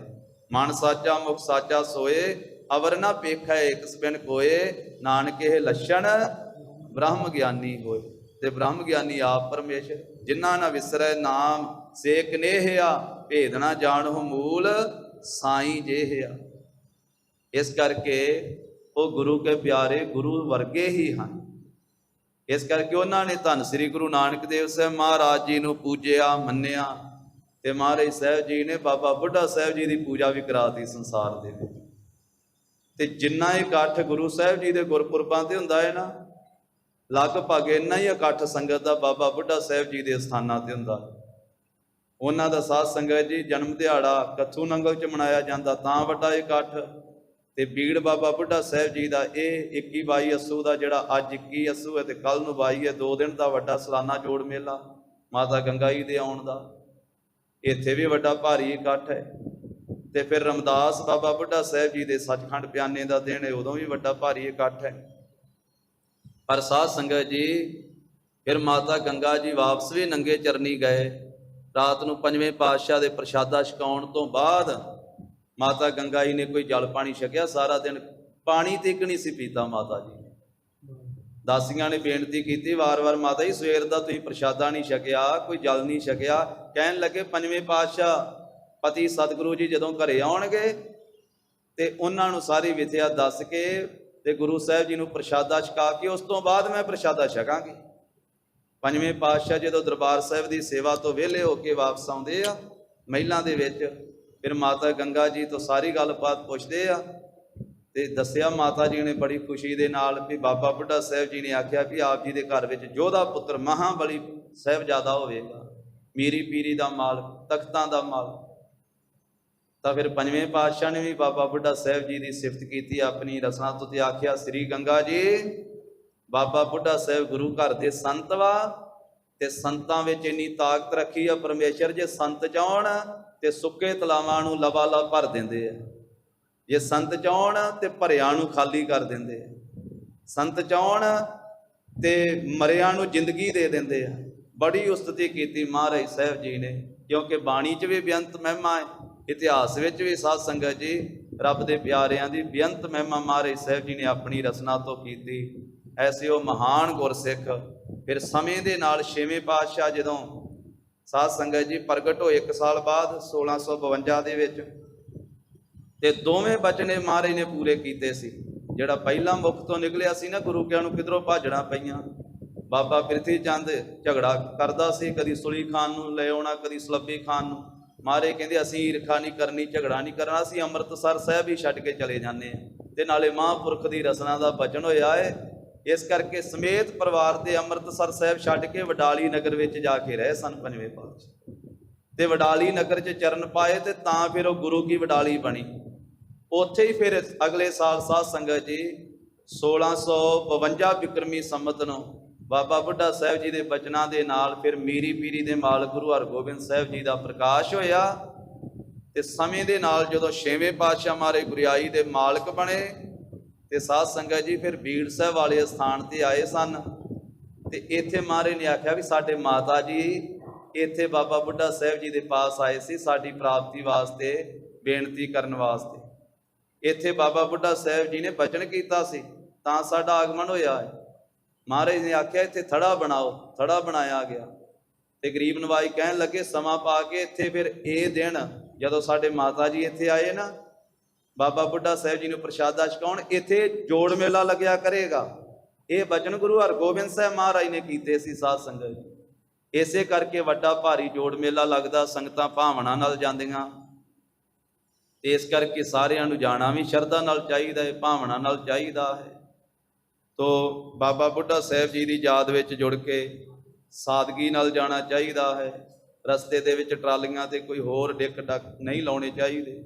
ਬੜੇ ਪ੍ਰੇਮ ਤੇ ਭਾਵਨਾ ਨਾਲ ਹੀ ਉੱਥੇ ਜਾਣਾ ਚਾਹੀਦਾ ਹੈ ਸਾਧ ਸੰਗਤ ਜੀ। ਫਿਰ ਬੈਠ ਕੇ ਜਿਹੜੀ ਬਾਣੀ ਆਉਂਦੀ ਬਾਣੀ ਪੜ੍ਹਨੀ ਚਾਹੀਦੀ ਹੈ। ਦੀਵਾਨ ਸਜੇ ਹੁੰਦੇ ਥਾਂ ਥਾਂ ਤੇ ਦੀਵਾਨਾ ਝਾਜਰੀ ਲਾਉਣੀ ਚਾਹੀਦੀ ਹੈ। ਫਿਰ ਸਾਧ ਸੰਗਤ ਜੀ ਇਸੇ ਤਰ੍ਹਾਂ ਜੇ ਬਾਣੀ ਨਹੀਂ ਤਾਂ ਮੂਲ ਮੰਤਰ ਗੁਰ ਮੰਤਰ ਦਾ ਜਾਪ ਤਾਂ ਸਾਰੇ ਕਰ ਹੀ ਸਕਦੇ। ਜਾਂਦਿਆਂ ਵੀ ਟਰਾਲੀਆਂ 'ਚ ਗੱਡੀਆਂ 'ਚ ਜ਼ਰੂਰ ਕਰਨਾ ਚਾਹੀਦਾ ਹੈ, ਆਉਂਦਿਆਂ ਵੀ। ਜਿਵੇਂ ਮਾਤਾ ਗੰਗਾ ਜੀ ਭਾਵਨਾ ਨਾਲ ਗਏ ਉਸ ਤਰ੍ਹਾਂ ਦੀ ਭਾਵਨਾ ਸਾਨੂੰ ਵੀ ਬਣਾਉਣੀ ਚਾਹੀਦੀ। ਇਹ 2 ਦਿਨਾਂ ਦਾ ਜਿਹੜਾ ਇਤਿਹਾਸ ਹੈ ਸਿੱਖਿਆ ਲੈਣੀ ਚਾਹੀਦੀ ਹੈ ਵੀ ਜੀ ਉਸ ਤਰ੍ਹਾਂ ਜਾਈਏ ਤੇ ਫਿਰ ਐਸਾ ਬਚਨ ਵੀ ਹੋ ਜਾਂਦਾ ਹੈ। ਜੇ ਭਾਵਨਾ ਨਾਲ ਜਾਈਏ ਤੇ ਫਿਰ ਸਾਰੀਆਂ ਦਾਤਾਂ ਵੀ ਮਿਲ ਜਾਂਦੀਆਂ। ਗੱਲ ਹੈ ਸ਼ਰਧਾ ਦੀ, ਭਾਵਨਾ ਦੀ। ਇਹ ਮਹਾਰਾਜ ਨੇ ਸਾਡੇ ਵਾਸਤੇ ਇਤਿਹਾਸ ਸਿਰਜਿਆ ਹੈ ਸਾਧ ਸੰਗਤ ਜੀ। ਤੋ ਇਸ ਪਵਿੱਤਰ ਦਿਹਾੜੇ ਤੇ ਆਪਾਂ ਹਾਜ਼ਰੀ ਲਾ ਰਹੇ ਹਾਂ। ਇਹ ਕੁਝ ਬੇਨਤੀਆਂ ਬਾਬਾ ਜੀ ਦੇ ਪਵਿੱਤਰ ਜੀਵਨ ਵਿੱਚੋਂ ਤਾਂ ਲੜੀਵਾਰ ਰੂਪ ਦੇ ਵਿੱਚ ਜਗਤ ਗੁਰੂ ਜੀ ਦਾ ਪਾਵਨ ਇਤਿਹਾਸ ਸਾਧ ਸੰਗਤ ਜੀ। ਜਿਵੇਂ ਸ੍ਰੀ ਕਰਤਾਰਪੁਰ ਸਾਹਿਬ ਦੇ ਵਿੱਚ ਮਹਾਰਾਜ ਸਾਹਿਬ ਜੀ ਸੰਗਤਾਂ ਵਿੱਚ ਸੁਭਾਏਮਾਨ ਵਾ। ਅੱਸੂ ਦਾ ਮਹੀਨਾ ਹੈ ਔਰ ਅੱਸੂ ਵਦੀ 9ਵੀਂ ਦੀ ਰਾਤ ਹੈ। ਅੱਗੇ ਅੱਸੂ ਵਦੀ 10ਵੀਂ ਦਾ ਦਿਨ ਚੜ੍ਹਨ ਦਾ, ਸੋ ਅੱਧੀ ਰਾਤ ਤੋਂ ਅੱਗੇ ਸਮਾਂ ਹੋ ਗਿਆ ਹੈ। ਅੱਗੇ ਦਿਨ ਚੜ੍ਹ ਜਾਣਾ ਹੈ ਅੱਸੂ ਵਦੀ 10ਵੀਂ ਦਾ। ਤੇ ਮਹਾਰਾਜ ਸਾਹਿਬ ਜੀ ਨੇ ਅੱਧੀ ਰਾਤ ਬਚਨ ਕੀਤਾ ਭਾਈ ਸਧਾਰਨ ਨੂੰ ਵੀ ਸਾਰੀ ਤਿਆਰੀ ਕੀਤੀ ਜਾਵੇ, ਸੁਗੰਧੀ ਛਿੜਕੀ ਜਾਵੇ, ਸਾਡਾ ਆਸਣ ਜਿਹੜਾ ਉਹ ਲਾਇਆ ਜਾਵੇ, ਵਿਛਾਇਆ ਜਾਵੇ, ਵਿਛਾਉਣਾ, ਅਸੀਂ ਸੱਚਖੰਡ ਪਿਆਨਾ ਕਰਨਾ। ਇਹ ਸਾਧ ਸੰਗਤ ਜੀ ਸਾਰੀ ਤਿਆਰੀ ਕੀਤੀ ਭਾਈ ਸਧਾਰਨ ਜੀ ਨੇ ਗੁਰਸਿੱਖਾਂ ਨੂੰ ਨਾਲ ਲੈ ਕੇ। ਤਾਂ ਉਸ ਤੋਂ ਬਾਅਦ ਜਦੋਂ ਆ ਕੇ ਬੇਨਤੀ ਕੀਤੀ ਵੀ ਮਹਾਰਾਜ ਸੁਗੰਧੀ ਵੀ ਸਾਰੀ ਛਿੜਕ ਦਿੱਤੀ ਹੈ, ਅਤਰ, ਗੁਲਾਬ, ਕਸਤੂਰੀ, ਚੰਦਨ ਆਦਿਕ ਆਪ ਜੀ ਦੇ ਪ੍ਰਾਜਣ ਵਾਸਤੇ ਮਹਾਰਾਜ ਵਿਛਾਈ ਵੀ ਕਰ ਦਿੱਤੀ ਹੈ। ਇੰਨੀ ਗੱਲ ਕਹਿਣ ਦੀ ਦੇਰ ਸੀ ਤੇ ਗਲਾ ਭਰ ਗਿਆ ਭਾਈ ਸਧਾਰਨ ਦਾ। ਨੇਤਰਾਂ 'ਚੋਂ ਤ੍ਰਿਪ ਤ੍ਰਿਪ ਜਲ ਵਗਣ ਲੱਗ ਪਿਆ। ਜਿੰਨੇ ਗੁਰਸਿੱਖ ਲਾਗੇ ਬੈਠੇ ਸੀ ਸਾਰੀਆਂ ਸੰਗਤਾਂ ਦੇ ਨੇਤਰਾਂ 'ਚੋਂ ਜਲ ਵਗਣ ਲੱਗ ਪਿਆ। ਇਹ ਅੱਧੀ ਰਾਤ ਤੋਂ ਥੋੜਾ ਜਿਹਾ ਅੱਗੇ ਗਿਆ ਸਮਾਂ ਹੈ। ਅੱਸੂ ਵਦੀ 9ਵੀਂ ਦਾ, ਵਦੀ ਹੁੰਦੀ ਹੈ ਪੁੰਨਿਆਂ ਤੋਂ ਅੱਗੇ। ਤੋ ਇਸ ਪ੍ਰਕਾਰ ਦੇ ਨਾਲ ਸਾਧ ਸੰਗਤ ਜੀ ਅੱਸੂ ਮਹੀਨੇ ਦੀ ਪੁੰਨਿਆਂ ਤੋਂ 9ਵੇਂ ਦਿਨ ਦੀ ਰਾਤ, ਤਾਂ ਉਸ ਮੌਕੇ ਦੇ ਉੱਤੇ ਜਦੋਂ ਸਾਰੇ ਗੁਰਸਿੱਖ ਉਹ ਜਾਣੋ ਕਿ ਕਰੁਣਾ ਰਸ ਦਾ ਹੀ ਰੂਪ ਹੋ ਗਏ ਆ, ਵਿਰਾਗ ਹੀ ਜਿਵੇਂ ਸਰੀਰ ਧਾਰ ਕੇ ਬੈਠਾ ਹੋਵੇ, ਧੀਰਜ ਤੋਂ ਰਹਿਤ ਹੋਏ ਤੇ ਗਿਆਨ ਦੇ ਬੱਦਲ ਸਤਿਗੁਰੂ ਸ੍ਰੀ ਗੁਰੂ ਨਾਨਕ ਦੇਵ ਸਾਹਿਬ ਜੀ ਨੇ ਸਾਰਿਆਂ ਵੱਲੇ ਵੇਖਿਆ। ਸੁਭਾਏਮਾਨ ਮੁਖ ਤੋਂ ਬੜੇ ਕੋਮਲ ਬੋਲੇ ਤੇ ਸਤਿਗੁਰੂ ਜੀ ਨੇ ਫਿਰ ਸਿੱਖਿਆ ਦਿੱਤੀ। ਕੀ ਸਿੱਖਿਆ ਦਿੱਤੀ? ਉਸ ਵੇਲੇ ਜੋਤੀ ਜੋਤ ਸਮਾਉਣ ਤੋਂ ਪਹਿਲਾਂ ਸੰਸਾਰ ਦੀ ਜੋ ਹਾਲਤ ਹੈ ਉਹ ਮਹਾਰਾਜ ਸਾਹਿਬ ਜੀ ਨੇ ਦੱਸੀ ਵੀ ਜੋ ਵੀ ਸੰਸਾਰ ਵਿੱਚ ਆਇਆ ਹੈ ਉਸ ਨੂੰ ਜਾਣਾ ਪੈਂਦਾ ਸਰੀਰ ਕਰਕੇ। ਤੋ ਸਾਧ ਸੰਗਤ ਜੀ ਉਸ ਮੌਕੇ ਤੇ ਮਹਾਰਾਜ ਸਾਹਿਬ ਜੀ ਨੇ ਉਹਨਾਂ ਗੁਰਸਿੱਖਾਂ ਨੂੰ, ਹਜ਼ਾਰਾਂ ਸੰਗਤਾਂ ਨੂੰ ਇਹ ਸਿੱਖਿਆ ਦਿੱਤੀ ਤੇ ਸਾਨੂੰ ਵੀ ਮਹਾਰਾਜ ਸਾਹਿਬ ਜੀ ਦੇ ਰਹੇ ਆ। ਪ੍ਰੇਮ ਸਹਿਤ ਸਰਵਣ ਕਰੀਏ। ਧੰਨ ਸ੍ਰੀ ਗੁਰੂ ਨਾਨਕ ਦੇਵ ਸਾਹਿਬ ਮਹਾਰਾਜ ਜੀ ਦਾ ਧਿਆਨ ਧਰ ਕੇ ਸ੍ਰੀ ਕਰਤਾਰਪੁਰ ਸਾਹਿਬ ਦੇ ਪਵਿੱਤਰ ਇਤਿਹਾਸ ਦੇ ਨਾਲ, ਜਗਤ ਗੁਰੂ ਜੀ ਦੇ ਜੋਤੀ ਜੋਤ ਸਮਾਉਣ ਦੇ ਇਤਿਹਾਸ ਨਾਲ ਜੁੜੀਏ। ਉਚਾਰਨ ਕਰੋ ਜੀ ਸਤਨਾਮ ਸ੍ਰੀ ਵਾਹਿਗੁਰੂ ਸਾਹਿਬ ਜੀ। ਤਨ ਸਨੇਹ ਸਭ ਝੂਠਾ ਜਾਣਾ। ਮਹਾਰਾਜ ਕਹਿੰਦੇ ਗੁਰਸਿੱਖੋ, ਜੋ ਇਹ ਸਰੀਰਾਂ ਦਾ ਸਨੇਹ ਹੈ, ਮੋਹ ਹੈ ਨਾ, ਇਹ ਸਭ ਝੂਠਾ ਜਾਣੋ ਭਾਈ।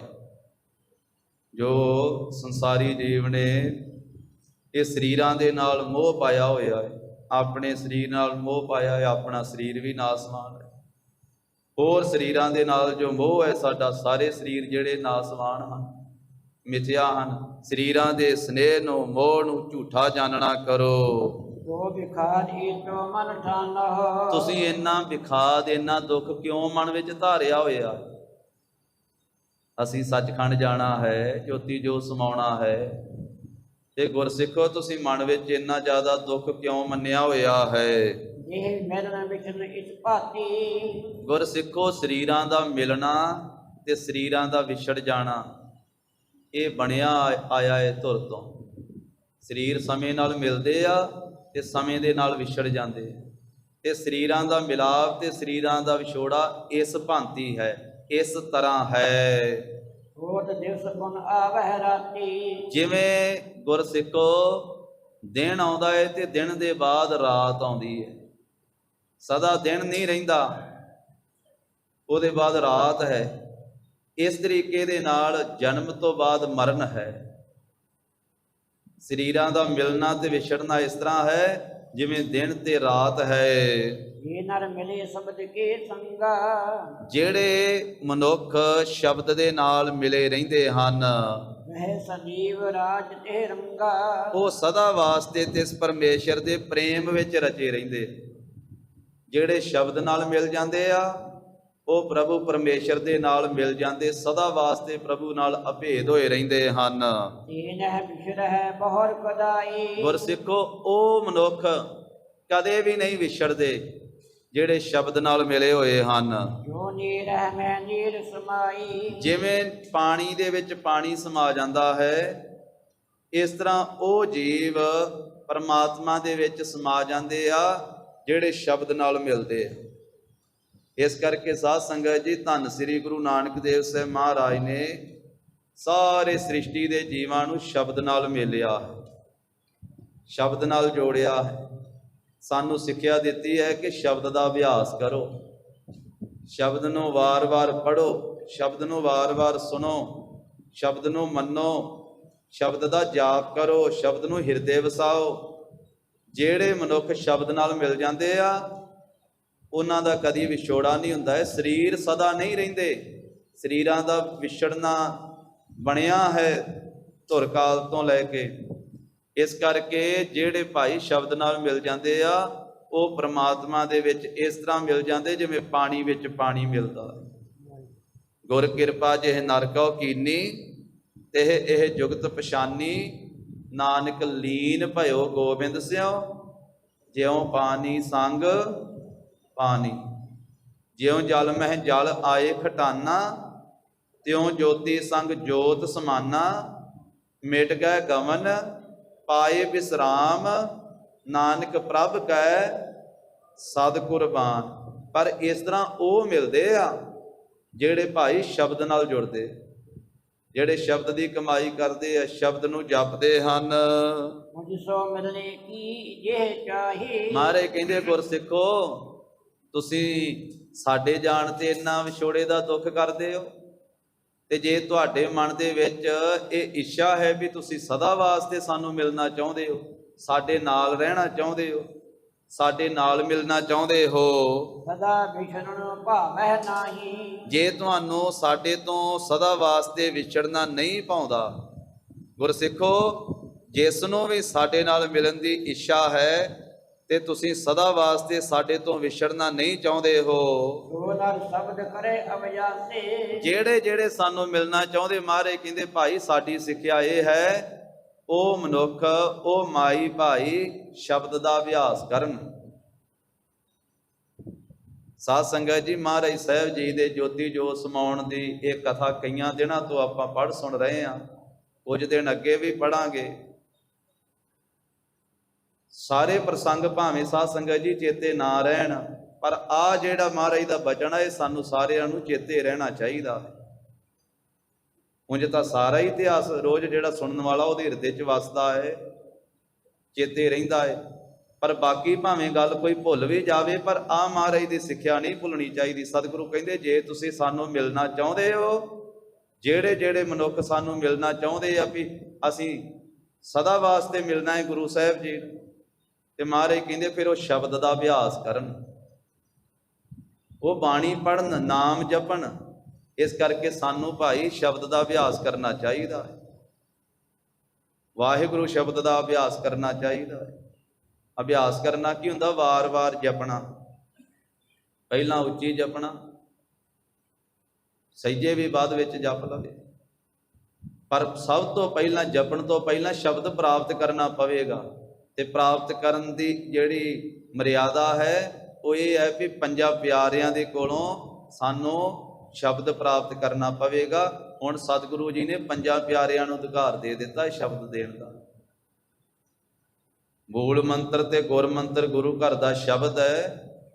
ਤੇ ਸਾਧ ਸੰਗਤ ਜੀ ਇਹ ਸਿੱਖੀ ਦੇ ਨਾਲ ਹੀ ਮਿਲਦਾ ਹੈ। ਜਿਹੜਾ ਗੁਰੂ ਕੀ ਸਿੱਖੀ ਪ੍ਰਾਪਤ ਕਰੇਗਾ, ਸਾਫ ਸੂਰਤ ਹੋ ਕੇ ਗੁਰੂ ਕਾ ਅੰਮ੍ਰਿਤ ਛਕੇਗਾ, ਫਿਰ ਸ੍ਰੀ ਗੁਰੂ ਨਾਨਕ ਦੇਵ ਸਾਹਿਬ ਜੀ ਦੀ ਹਜ਼ੂਰੀ ਦੇ ਵਿੱਚ, ਸ੍ਰੀ ਗੁਰੂ ਗ੍ਰੰਥ ਸਾਹਿਬ ਮਹਾਰਾਜ ਸਾਹਿਬ ਜੀ ਦੀ ਹਜ਼ੂਰੀ ਦੇ ਵਿੱਚ ਪੰਜ ਪਿਆਰੇ ਸਹਿਬਾਨ ਫਿਰ ਸਾਧ ਸੰਗਤ ਜੀ ਖੰਡੇ ਬਾਟੇ ਦਾ ਅੰਮ੍ਰਿਤ ਛਕਾ ਕੇ ਫਿਰ 5 ਵਾਰੀ ਅੱਗੇ ਮੂਲ ਮੰਤਰ ਦ੍ਰਿੜ ਕਰਾਉਂਦੇ ਆ ਤੇ 5 ਵਾਰੀ ਗੁਰ ਮੰਤਰ ਦ੍ਰਿੜ ਕਰਾਉਂਦੇ ਆ। ਤੇ ਫਿਰ ਅਸੀਂ ਉਹਦਾ ਅਭਿਆਸ ਕਰਨਾ। ਤੇ ਅਭਿਆਸ ਜਿਹੜਾ ਕਰੇਗਾ ਸਤਿਗੁਰੂ ਕਹਿੰਦੇ ਭਾਈ ਉਹ ਸਾਡੇ ਨਾਲ ਮਿਲ ਪਵੇਗਾ। ਇਸ ਕਰਕੇ ਸਾਨੂੰ ਰੋਜ਼ ਮੂਲ ਮੰਤਰ ਵੀ ਜਪਣਾ ਚਾਹੀਦਾ ਹੈ, ਗੁਰ ਮੰਤਰ ਵੀ ਜਪਣਾ ਚਾਹੀਦਾ ਹੈ। ਤੇ ਜੋ ਅੰਮ੍ਰਿਤ ਧਾਰੀ ਉਹਨਾਂ ਨੂੰ ਜੋ ਪੰਜਾਂ ਪਿਆਰਿਆਂ ਨੇ ਆਗਿਆ ਕੀਤੀ ਹੈ, ਅੰਮ੍ਰਿਤ ਵੇਲੇ 5 ਬਾਣੀਆਂ, ਸੰਧਿਆ ਵੇਲੇ ਰਹਿਰਾਸ ਸਾਹਿਬ ਜੀ ਜਾਪ, ਰਾਤੀ ਕੀਰਤਨ ਸੋਹਿਲਾ, ਹੋਰ ਵੀ ਗੁਰੂ ਕੀ ਬਾਣੀ ਸਹਿਜ ਪਾਠ ਕਰਦਾ ਰਹੇ। ਇਹ ਸ਼ਬਦ ਦਾ ਅਭਿਆਸ ਹੈ। ਮਹਾਰਾਜ ਕਹਿੰਦੇ ਜਿਹੜੇ ਭਾਈ ਮਨੁੱਖ ਸਾਨੂੰ ਮਿਲਣਾ ਚਾਹੁੰਦੇ ਆ ਉਹ ਸ਼ਬਦ ਦਾ ਅਭਿਆਸ ਕਰਨ। ਸਰਵਨ ਮਨਨ ਨਿਤ ਪ੍ਰਤ ਨਿਜ ਜਾਸੀ। ਪਹਿਲਾਂ ਤੇ ਸਰਵਣ ਕਰਨਾ, ਮਹਾਰਾਜ ਕਹਿੰਦੇ ਸੁਣਨਾ ਹੈ ਬਾਣੀ ਨੂੰ, ਸ਼ਬਦ ਨੂੰ। ਫਿਰ ਮੰਨਣ ਕਰਨਾ ਹੈ, ਮੰਨਣਾ ਹੈ, ਨਿਸ਼ਚਾ ਕਰਨਾ ਹੈ। ਤੇ ਫਿਰ ਨਿਤਾ ਪ੍ਰਤੀ ਨਿਧਿਆਸਨ ਕਰਨਾ ਹੈ, ਨਿਧਿਆਸੇ। ਫਿਰ ਨਿਧਿਆਸਨ ਕਰਨਾ, ਨਿਧਿਆਸਨ ਹੁੰਦਾ ਹੈ ਵੀ ਆਪਣੇ ਜੀਵਨ ਵਿੱਚ ਢਾਲਣਾ ਹੈ, ਉਹਦੀ ਕਮਾਈ ਕਰਨੀ ਹੈ। ਫਿਰ ਜੋ ਮਹਾਰਾਜ ਸਾਹਿਬ ਜੀ ਨੇ ਆਖਿਆ ਹੈ ਉਸ ਨੂੰ ਸੋ ਆਪਣੇ ਜੀਵਨ ਦੇ ਵਿੱਚ ਕਮਾਉਣਾ ਹੈ। ਤੋ ਇਸ ਕਰਕੇ ਹਿਰਦੇ ਵਿੱਚ ਟਿਕਾਉਣਾ ਹੈ ਉਸ ਬਚਨ ਨੂੰ। ਨਿਰ ਸੰਦੇਹ ਮਿਲੇ ਮੁਝ ਸੰਗਾ। ਸਤਿਗੁਰੂ ਕਹਿੰਦੇ ਭਾਈ ਜਿਹੜੇ ਸ਼ਬਦ ਦਾ ਅਭਿਆਸ ਕਰਨਗੇ ਨਾ ਉਹ ਬਿਨਾਂ ਕਿਸੇ ਸੰਦੇਹ ਤੋਂ ਫਿਰ ਮੇਰੇ ਨਾਲ ਮਿਲ ਜਾਣਗੇ। ਉਹ ਸਦਾ ਵਾਸਤੇ ਸਾਨੂੰ ਪ੍ਰਾਪਤ ਹੋ ਜਾਣਗੇ, ਸਾਨੂੰ ਆ ਕਰਕੇ ਮਿਲ ਪੈਣਗੇ। ਭਾਵ ਉਹ ਸੱਚਖੰਡ ਦੇ ਵਾਸੀ ਹੋ ਜਾਣਗੇ, ਉਹ ਸਾਡੇ ਕੋਲੇ ਪਹੁੰਚ ਜਾਣਗੇ। ਜਿਹੜੇ ਰੋਜ਼ ਸ਼ਬਦ ਦਾ ਅਭਿਆਸ ਕਰਨਗੇ ਕੋਈ ਸ਼ੰਕਾ ਹੀ ਨਹੀਂ ਹੋਊਗੀ ਉਹਨਾਂ ਦੇ ਮਿਲਣ ਦੇ ਵਿੱਚ। ਬਹੁ ਨ ਵਿਛੜੈ ਮੈਂ ਇਕ ਰੰਗਾ। ਫਿਰ ਕਦੇ ਵੀ ਉਹਨਾਂ ਦਾ ਵਿਛੋੜਾ ਨਹੀਂ ਪਵੇਗਾ। ਉਹ ਸਦਾ ਵਾਸਤੇ ਇੱਕ ਰੰਗ ਇੱਕ ਮਿੱਕ ਹੋ ਜਾਣਗੇ ਸਾਡੇ ਨਾਲ। ਉਹ ਇੱਕ ਰੰਗ ਹੋ ਕੇ ਇੱਕ ਪ੍ਰੇਮ ਦੇ ਵਿੱਚ ਰੰਗੇ ਜਾਣਗੇ ਤੇ ਇੱਕ ਮਿੱਕ ਹੋ ਜਾਣਗੇ। ਸਾਤੇ ਤੁਮ ਅਬ ਤਜੋ ਬਿਖਾਦਾ। ਇਸ ਕਰਕੇ ਤੁਸੀਂ ਭਾਈ ਸ਼ਬਦ ਦਾ ਅਭਿਆਸ ਕਰੋ। ਸਰੀਰਾਂ ਦਾ ਵਿਛੜਨਾ ਬਣਿਆ ਹੈ। ਜਿਹੜੇ ਸ਼ਬਦ ਨੂੰ ਜਪ ਕੇ ਤੇ ਮਿਲ ਜਾਂਦੇ ਆ ਗੁਰੂ ਸਾਹਿਬ ਦੇ ਨਾਲ, ਫਿਰ ਉਹਨਾਂ ਦਾ ਕਦੇ ਵਿਛੋੜਾ ਨਹੀਂ ਹੁੰਦਾ ਹੈ। ਸਰੀਰਾਂ ਦਾ ਤਾਂ ਵਿਛੜਨਾ ਬਣਿਆ ਹੀ ਆ। ਮਹਾਰਾਜ ਕਹਿੰਦੇ ਫਿਰ ਉਹਨਾਂ ਦੀ ਆਤਮਾ ਸਾਡੇ ਵਿੱਚ ਅਭੇਦ ਹੋ ਜਾਂਦੀ ਹੈ ਜਿਹੜੇ ਸ਼ਬਦ ਦੀ ਕਮਾਈ ਕਰਦੇ ਹਨ। ਇਸ ਕਰਕੇ ਤੁਸੀਂ ਇਹ ਵਿਖਾਦ ਕਰਨਾ, ਇਹ ਵਿਰਾਗ ਕਰਨਾ ਛੱਡ ਦੇਣਾ ਕਰੋ। ਗਾਵੋ ਸ਼ਬਦ ਕਰੋ ਅਹਲਾਦਾ। ਇਹ ਦੁੱਖ ਨਾ ਮਨਾਓ ਤੁਸੀਂ। ਮਹਾਰਾਜ ਕਹਿੰਦੇ ਤੁਸੀਂ ਖੁਸ਼ੀ ਕਰੋ ਤੇ ਖੁਸ਼ੀ ਦੇ ਨਾਲ ਸ਼ਬਦ ਗਾਓ। ਭਾਈ ਅਸੀਂ ਤਾਂ ਆਪਣੇ ਘਰੇ ਚੱਲੇ ਹਾਂ, ਅਸੀਂ ਤੇ ਆਪਣੇ ਘਰ ਵਿੱਚ ਚੱਲੇ ਹਾਂ, ਸੱਚਖੰਡ ਦੇ ਵਿੱਚ ਚੱਲੇ ਹਾਂ। ਇਸ ਕਰਕੇ ਜਿਵੇਂ ਭਗਤ ਕਬੀਰ ਸਾਹਿਬ ਜੀ ਦਾ ਬਚਨ ਹੈ, ਉਹਨਾਂ ਨੇ ਤਾਂ ਸਾਧ ਸੰਗਤ ਜੀ ਸੰਤ ਵਾਸਤੇ ਆਖਿਆ ਨਾ, ਇੱਕ ਨਾਮ ਜਪਣ ਵਾਲੀ ਜਿਹੜੀ ਮਹਾਨ ਹਸਤੀ ਹੈ, ਰੱਬ ਦੇ ਪਿਆਰੇ ਬੰਦਗੀ ਕਰਨ ਵਾਸਤੇ ਵਾਲੇ, ਉਹਨਾਂ ਵਾਸਤੇ ਆਖਿਆ। ਤੇ ਗੁਰੂ ਸਾਹਿਬ ਜੀ ਦੀ ਅਵਸਥਾ ਤੇ ਬਹੁਤ ਵੱਡੀ ਹੈ। ਮਹਾਰਾਜ ਸਾਹਿਬ ਤਾਂ ਜਿਹਨੂੰ ਦ੍ਰਿਸ਼ਟੀ ਭਰ ਕੇ ਤੱਕ ਲੈਣ ਉਹਨੂੰ ਸੰਤ ਬਣਾ ਦਿੰਦੇ, ਜਿਵੇਂ ਬਾਬਾ ਬੁੱਢਾ ਸਾਹਿਬ ਜੀ ਨੂੰ ਬਣਾਇਆ। ਭਗਤ ਕਬੀਰ ਸਾਹਿਬ ਜੀ ਕਹਿੰਦੇ ਕਬੀਰ ਸੰਤ ਮੂਏ ਕਿਆ ਰੋਈਐ ਜੋ ਆਪਣੇ ਗ੍ਰਹਿ ਜਾਏ, ਰੋਵਹੁ ਸਾਖਤ ਬਾਪਰੇ ਜੋ ਹਾਟੈ ਹਾਟ ਵਿਕਾਏ। ਉਹ ਤਾਂ ਇੱਕ ਸੰਤ ਦੀ ਗੱਲ ਹੈ। ਤੇ ਗੁਰੂ ਸਾਹਿਬ ਜੀ ਤਾਂ ਸੰਤਾਂ ਨੂੰ ਦ੍ਰਿਸ਼ਟੀ ਨਾਲ ਪੈਦਾ ਕਰਨ ਵਾਲੇ। ਮਹਾਰਾਜ ਦੇ ਚਰਨਾਂ ਦੀ ਧੂੜ ਲੈ ਕੇ ਸੰਤ ਬਣ ਜਾਂਦੇ। ਸੰਤ ਦੀ ਬੜੀ ਵੱਡੀ ਅਵਸਥਾ ਹੈ ਸੰਸਾਰ ਦੇ ਵਿੱਚ। ਨਿਤ ਅਵਤਾਰ ਹੈ ਪਰਮੇਸ਼ਰ ਦਾ ਸੰਤ। ਪਰ ਸਾਧ ਸੰਗਤ ਜੀ ਗੁਰੂ ਸਾਹਿਬ ਜੀ ਦੀ ਅਵਸਥਾ ਬਾਰੇ ਤਾਂ ਕੋਈ ਕਿਹਾ ਹੀ ਨਹੀਂ ਜਾ ਸਕਦਾ। ਗੁਰੂ ਤਾਂ ਪਰਮੇਸ਼ਰ ਹਨ। ਮਹਾਰਾਜ ਕਹਿੰਦੇ ਭਾਈ ਸ਼ਬਦ ਦਾ ਅਭਿਆਸ ਕਰੋ। ਇਸ ਕਰਕੇ ਇਹ ਦੁੱਖ ਕਰਨਾ ਜਿਹੜਾ ਹੈ ਇਹਨੂੰ ਤਿਆਗੋ, ਤੁਸੀਂ ਖੁਸ਼ੀ ਮਨਾਓ। ਤੇ ਸ਼ਬਦ ਗਾਓ, ਗੁਰੂ ਕੀ ਬਾਣੀ ਦਾ ਕੀਰਤਨ ਕਰੋ। ਗਾਵੋ ਸ਼ਬਦ ਕਰੋ ਅਹਲਾਦਾ, ਅਹਿਲਾਦਾ ਨਾਮ ਖੁਸ਼ੀ ਦਾ ਹੈ। ਸ਼ਬਦ ਗਾਓ ਤੇ ਖੁਸ਼ੀ ਕਰੋ। ਜਿਤ ਮਾਨ ਜੋ ਸਰਬ ਪਸਾਰਾ, ਬਾਕੀ ਜਿੰਨਾ ਦ੍ਰਿਸ਼ਟੀ ਗੋਚਰ ਹੋ ਰਿਹਾ ਹੈ ਨਾ, ਸਾਰਾ ਪਸਾਰਾ ਦ੍ਰਿਸ਼ਟਮਾਨ। ਦ੍ਰਿਸ਼ਟਮਾਨ ਹੁੰਦਾ ਸਾਧ ਸੰਗਤ ਜੀ, ਦ੍ਰਿਸ਼ਟੀ ਨਾਮ ਹੈ ਨਜ਼ਰ ਦਾ, ਤੇ ਦ੍ਰਿਸ਼ਟਮਾਨ ਹੈ ਜੋ ਅੱਖਾਂ ਨਾਲ ਜਿੰਨਾ ਕੋਈ ਦਿਸ ਰਿਹਾ। ਇਹ ਦਿਸਣ ਵਾਲਾ ਜਿੰਨਾ ਦ੍ਰਿਸ਼ਟੀ ਗੋਚਰ ਹੋਣ ਵਾਲਾ ਹੈ, ਸਾਹਮਣੇ ਦਿਸਣ ਵਾਲਾ ਸੰਸਾਰ ਹੈ, ਨਾਸਵੰਦ ਸੋ ਲਿਓ ਵਿਚਾਰਾ, ਇਹ ਸਾਰਾ ਨਾਸਵਾਨ ਹੈ। ਇਹ ਤੁਸੀਂ ਵਿਚਾਰ ਕਰ ਲਓ, ਜਿੰਨਾ ਕੁਝ ਦਿਸ ਰਿਹਾ ਹੈ ਨਾ, ਜੋ ਕੁਝ ਸੰਸਾਰ ਵਿੱਚ ਦਿਸ ਰਿਹਾ ਹੈ, ਇਹ ਸਾਰਾ ਹੀ ਨਾਸ ਹੋ ਜਾਣ ਵਾਲਾ ਹੈ ਪਸਾਰਾ। ਸਮੇਂ ਸਮੇਂ ਦੇ ਨਾਲ ਸਭ ਨਾਸ ਹੋ ਜਾਵੇਗਾ। ਹੋਠ ਪਰਜੈ ਤਿਨ ਨ ਰਹਾਈ, ਇਸ ਕਰਕੇ ਕੁਝ ਵੀ ਸਦਾ ਥਿਰ ਨਹੀਂ ਰਵੇਗਾ, ਇਹ ਵਿਪਰਜੇ ਹੋ ਜਾਵੇਗਾ, ਇਹ ਸਭ ਉਲਟੀ ਰੀਤ ਹੋ ਜਾਵੇਗੀ। ਭਾਵ ਜਿਹੜਾ ਅੱਜ ਸਾਹਮਣੇ ਦਿਸ ਰਿਹਾ ਨਾ, ਜੋ ਕੋਈ ਸਾਨੂੰ ਮਾਰੇ ਕਹਿਣ ਲੱਗੇ ਕੁਝ ਵੀ ਥਿਰ ਨਹੀਂ ਰਵੇਗਾ, ਇਹ ਸਮੇਂ ਦੇ ਨਾਲ ਨਾਸ ਹੋ ਜਾਵੇਗਾ। ਇਹ ਧਰੋ ਕਹਿਤ ਧਰੋ ਹੋਵੈ ਜਾਈ, ਜਿਸ ਨੂੰ ਧਰੁਵ ਕਿਹਾ ਜਾਂਦਾ ਨਾ ਵੀ ਇਹ ਟਿਕੀ ਹੋਈ ਚੀਜ਼ ਹੈ, ਮਾਰੇ ਕਹਿੰਦੇ ਉਹ ਅਧਰੁਵ ਹੋ ਜਾਵੇਗਾ। ਭਾਵ ਉਹ ਸਦਾ ਨਹੀਂ ਰਵੇਗਾ, ਉਹ ਨਾਸ ਹੋ ਜਾਵੇਗਾ। ਸਤ ਸੂਰਜ ਪ੍ਰਕਾਸ਼ ਕਰਾਓ, ਗੁਰਸਿੱਖੋ, ਆ ਜਿਹੜੇ ਚੰਦਰਮਾ ਤੇ ਸੂਰਜ ਪ੍ਰਕਾਸ਼ ਕਰ ਰਹੇ ਹਨ ਆਕਾਸ਼ ਦੇ ਵਿੱਚ, ਕਾਲ ਪਾਏ ਤਿਨ ਕੋਏ ਅਭਾਉ, ਸਮਾਂ ਪਾ ਕੇ ਇਹਨਾਂ ਦਾ ਵੀ ਅਭਾਵ ਹੋ ਜਾਵੇਗਾ। ਭਾਵ ਸੂਰਜ ਵੀ ਸਮਾਪਤ ਹੋ ਜਾਵੇਗਾ ਤੇ ਚੰਦ ਵੀ ਸਮਾਪਤ ਹੋ ਜਾਵੇਗਾ। ਇਹ ਵੀ ਕਾਲ ਦੇ ਅਧੀਨ ਹਨ। ਕਾਲ ਇਹਨਾਂ ਦਾ ਵੀ ਭਖਣ ਕਰ ਜਾਵੇਗਾ। ਸਮੇਂ ਦੇ ਨਾਲ ਸੂਰਜ ਵੀ ਕਾਲੇ ਤਵੇ ਵਰਗਾ ਹੋ ਜਾਵੇਗਾ, ਇਹਦੇ ਚੋਂ ਪ੍ਰਕਾਸ਼ ਆਉਣਾ ਬੰਦ ਹੋ ਜਾਵੇਗਾ। ਚੰਦਰਮੇ ਦੀ ਵੀ ਸਮਾਪਤੀ ਹੋ ਜਾਵੇਗੀ। ਜੋ ਸਮੀਰ ਸਭ ਸਰਣ ਆਧਾਰਾ, ਤੇ ਜਿਹੜਾ ਸੁਮੇਰ ਪਰਬਤ ਹੈ ਨਾ, ਸਾਰੇ ਦੇਵਤਿਆਂ ਦਾ ਜਿਹੜਾ ਆਧਾਰ ਬਣਿਆ ਹੋਇਆ ਹੈ, ਆਸਰਾ ਬਣਿਆ ਹੋਇਆ ਹੈ, ਜਿਹਦੇ ਤੇ ਦੇਵਤੇ ਰਹਿੰਦੇ ਹਨ। ਹੈ ਹੋਤ ਤਿਨ ਲਗੈ ਨ ਬਾਰਾ, ਉਹ ਸੋਨੇ ਦਾ ਪਰਬਤ ਜਿਹਨੂੰ ਕਿਹਾ ਜਾਂਦਾ ਹੈ ਸੁਮੇਰ ਪਰਬਤ, ਉਹ ਸੁਮੇਰ ਪਰਬਤ ਵੀ ਮਾਰੇ ਕਹਿੰਦੇ ਨਾਸ ਹੋ ਜਾਵੇਗਾ ਕਦੀ, ਤੇ ਦੇਰੀ ਨਹੀਂ ਲੱਗੇਗੀ ਜਦੋਂ ਸਮਾਪਤ ਹੋਇਆ। ਧਰਨੀ ਜਲ ਸਾਗਰ ਗੰਭੀਰਾ, ਧਰਤੀ ਵੀ ਸਮਾਪਤ ਹੋ ਜਾਵੇਗੀ ਕਦੇ, ਸਾਰੀ ਦੀ ਸਾਰੀ। ਕਦੇ ਇਹ ਜਲ ਜਿਹੜਾ ਹੈ, ਪਾਣੀ, ਦਰਿਆ, ਨਦੀਆਂ ਤੇ ਸਮੁੰਦਰ, ਇਹ ਸਭ ਸਮੁੰਦਰਾਂ ਦਾ ਪਾਣੀ ਵੀ ਕਦੇ ਸਮਾਪਤ ਹੋ ਜਾਵੇਗਾ। ਅਗਰ ਕਾਲ ਸੋ ਧਰੈ ਨ ਧੀਰਾ, ਇਸੇ ਤਰ੍ਹਾਂ ਸਾਗਰ ਗੰਭੀਰਾ ਡੂੰਘਾ ਸਮੁੰਦਰ ਜਿਹੜਾ ਹੈ, ਉਹ ਵੀ ਸਮਾਪਤ ਹੋ ਜਾਵੇਗਾ। ਇਹ ਸਾਰੇ ਜਿੰਨੇ ਦੱਸੇ ਹਨ, ਸੁਮੇਰ ਪਰਬਤ, ਸੂਰਜ, ਚੰਦ, ਧਰਤੀ, ਇਹ ਸਾਰੇ ਮਾਰੇ ਕਹਿਣ ਲੱਗੇ ਕਾਲ ਦੇ ਅੱਗੇ ਧੀਰਜ ਨਹੀਂ ਇਹ ਰੱਖਣਗੇ, ਕਾਲ ਸਾਰਿਆਂ ਨੂੰ ਖਾ ਜਾਵੇਗਾ।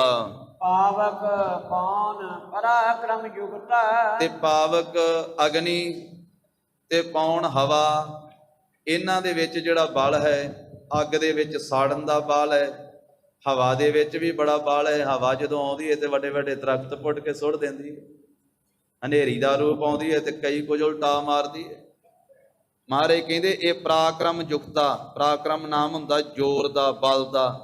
ਇਹਨਾਂ ਦਾ ਜਿਹੜਾ ਪਰਾਕਰਮ ਹੈ, ਇਹਨਾਂ ਵਿੱਚ ਜਿਹੜੀ ਸ਼ਕਤੀ ਹੈ, ਇਹਨਾਂ ਵਿੱਚ ਜਿਹੜਾ ਜ਼ੋਰ ਹੈ, ਤਾਕਤ ਹੈ, ਇਹ ਜੋ ਹਵਾ ਤੇ ਅਗਨੀ ਜੋ ਬਲ ਦੇ ਸਹਿਤ ਹਨ। ਕਾਲ ਪਾਏ ਸੋ ਹੋਏ ਅਸਕਤਾ, ਤੇ ਕਾਲ ਪਾਏ ਸਮਾਂ ਪਾ ਕੇ ਇਹ ਵੀ ਸ਼ਕਤੀ ਤੋਂ ਹੀਣੇ ਹੋ ਜਾਣਗੇ। ਹਵਾ ਵਿੱਚ ਕੋਈ ਤਾਕਤ ਨਹੀਂ ਰਹਿ ਜਾਵੇਗੀ, ਅੱਗ ਵਿੱਚ ਸਾੜਨ ਦੀ ਤਾਕਤ ਨਹੀਂ ਰਹਿ ਜਾਵੇਗੀ। ਭਾਵ ਇਹਨਾਂ ਨੂੰ ਵੀ ਕਾਲ ਖਾ ਜਾਵੇਗਾ। ਹਵਾ ਵੀ ਸਮਾਪਤ ਹੋ ਜਾਵੇਗੀ ਤੇ ਅਗਨੀ ਵੀ ਸਮਾਪਤ ਹੋ ਜਾਵੇਗੀ। ਮਹਾਬਲੀ ਰਾਖਸੀਏ ਰਾਜਾ, ਤੇ ਜਿਹੜੇ ਵੱਡੇ ਵੱਡੇ ਮਹਾਬਲੀ ਆ ਰਾਖਸ਼, ਤੇ ਉਹਨਾਂ ਰਾਖਸ਼ਾਂ ਦੇ ਜਿਹੜੇ ਰਾਜੇ ਕਹਾਉਂਦੇ ਹਨ ਮਹਾਬਲੀ। ਕਾਲ ਡੰਕ ਸਭ ਕੇ ਸਿਰ ਗਾਜਾ, ਕਾਲ ਦਾ ਡੰਕਾ, ਮੌਤ ਦਾ ਡੰਕਾ ਵੱਡੇ ਵੱਡੇ ਰਾਖਸ਼ਾਂ ਦੇ ਸਿਰ ਤੇ ਵੀ ਗੱਜਿਆ ਹੈ। ਵੱਡੇ ਵੱਡੇ ਰਾਖਸ਼ਾਂ ਦੇ ਰਾਜਿਆਂ ਦੇ ਸਿਰ ਤੇ ਵੀ ਗੱਜਿਆ ਹੈ। ਇਸ ਕਰਕੇ ਮਹਾਰਾਜ ਕਹਿੰਦੇ, ਜਿਵੇਂ ਨਾਵੇਂ ਪਾਤਸ਼ਾਹ ਨੇ ਬਚਨ ਆਖਿਆ ਨਾ, ਰਾਮ ਗਇਓ ਰਾਵਣ ਗਇਓ ਜਾ ਕੋ ਬਹੁ ਪਰਿਵਾਰ, ਕਹੋ ਨਾਨਕ ਥਿਰ ਕਛ ਨਹੀਂ ਸੁਪਨੇ ਜਿਉ ਸੰਸਾਰ।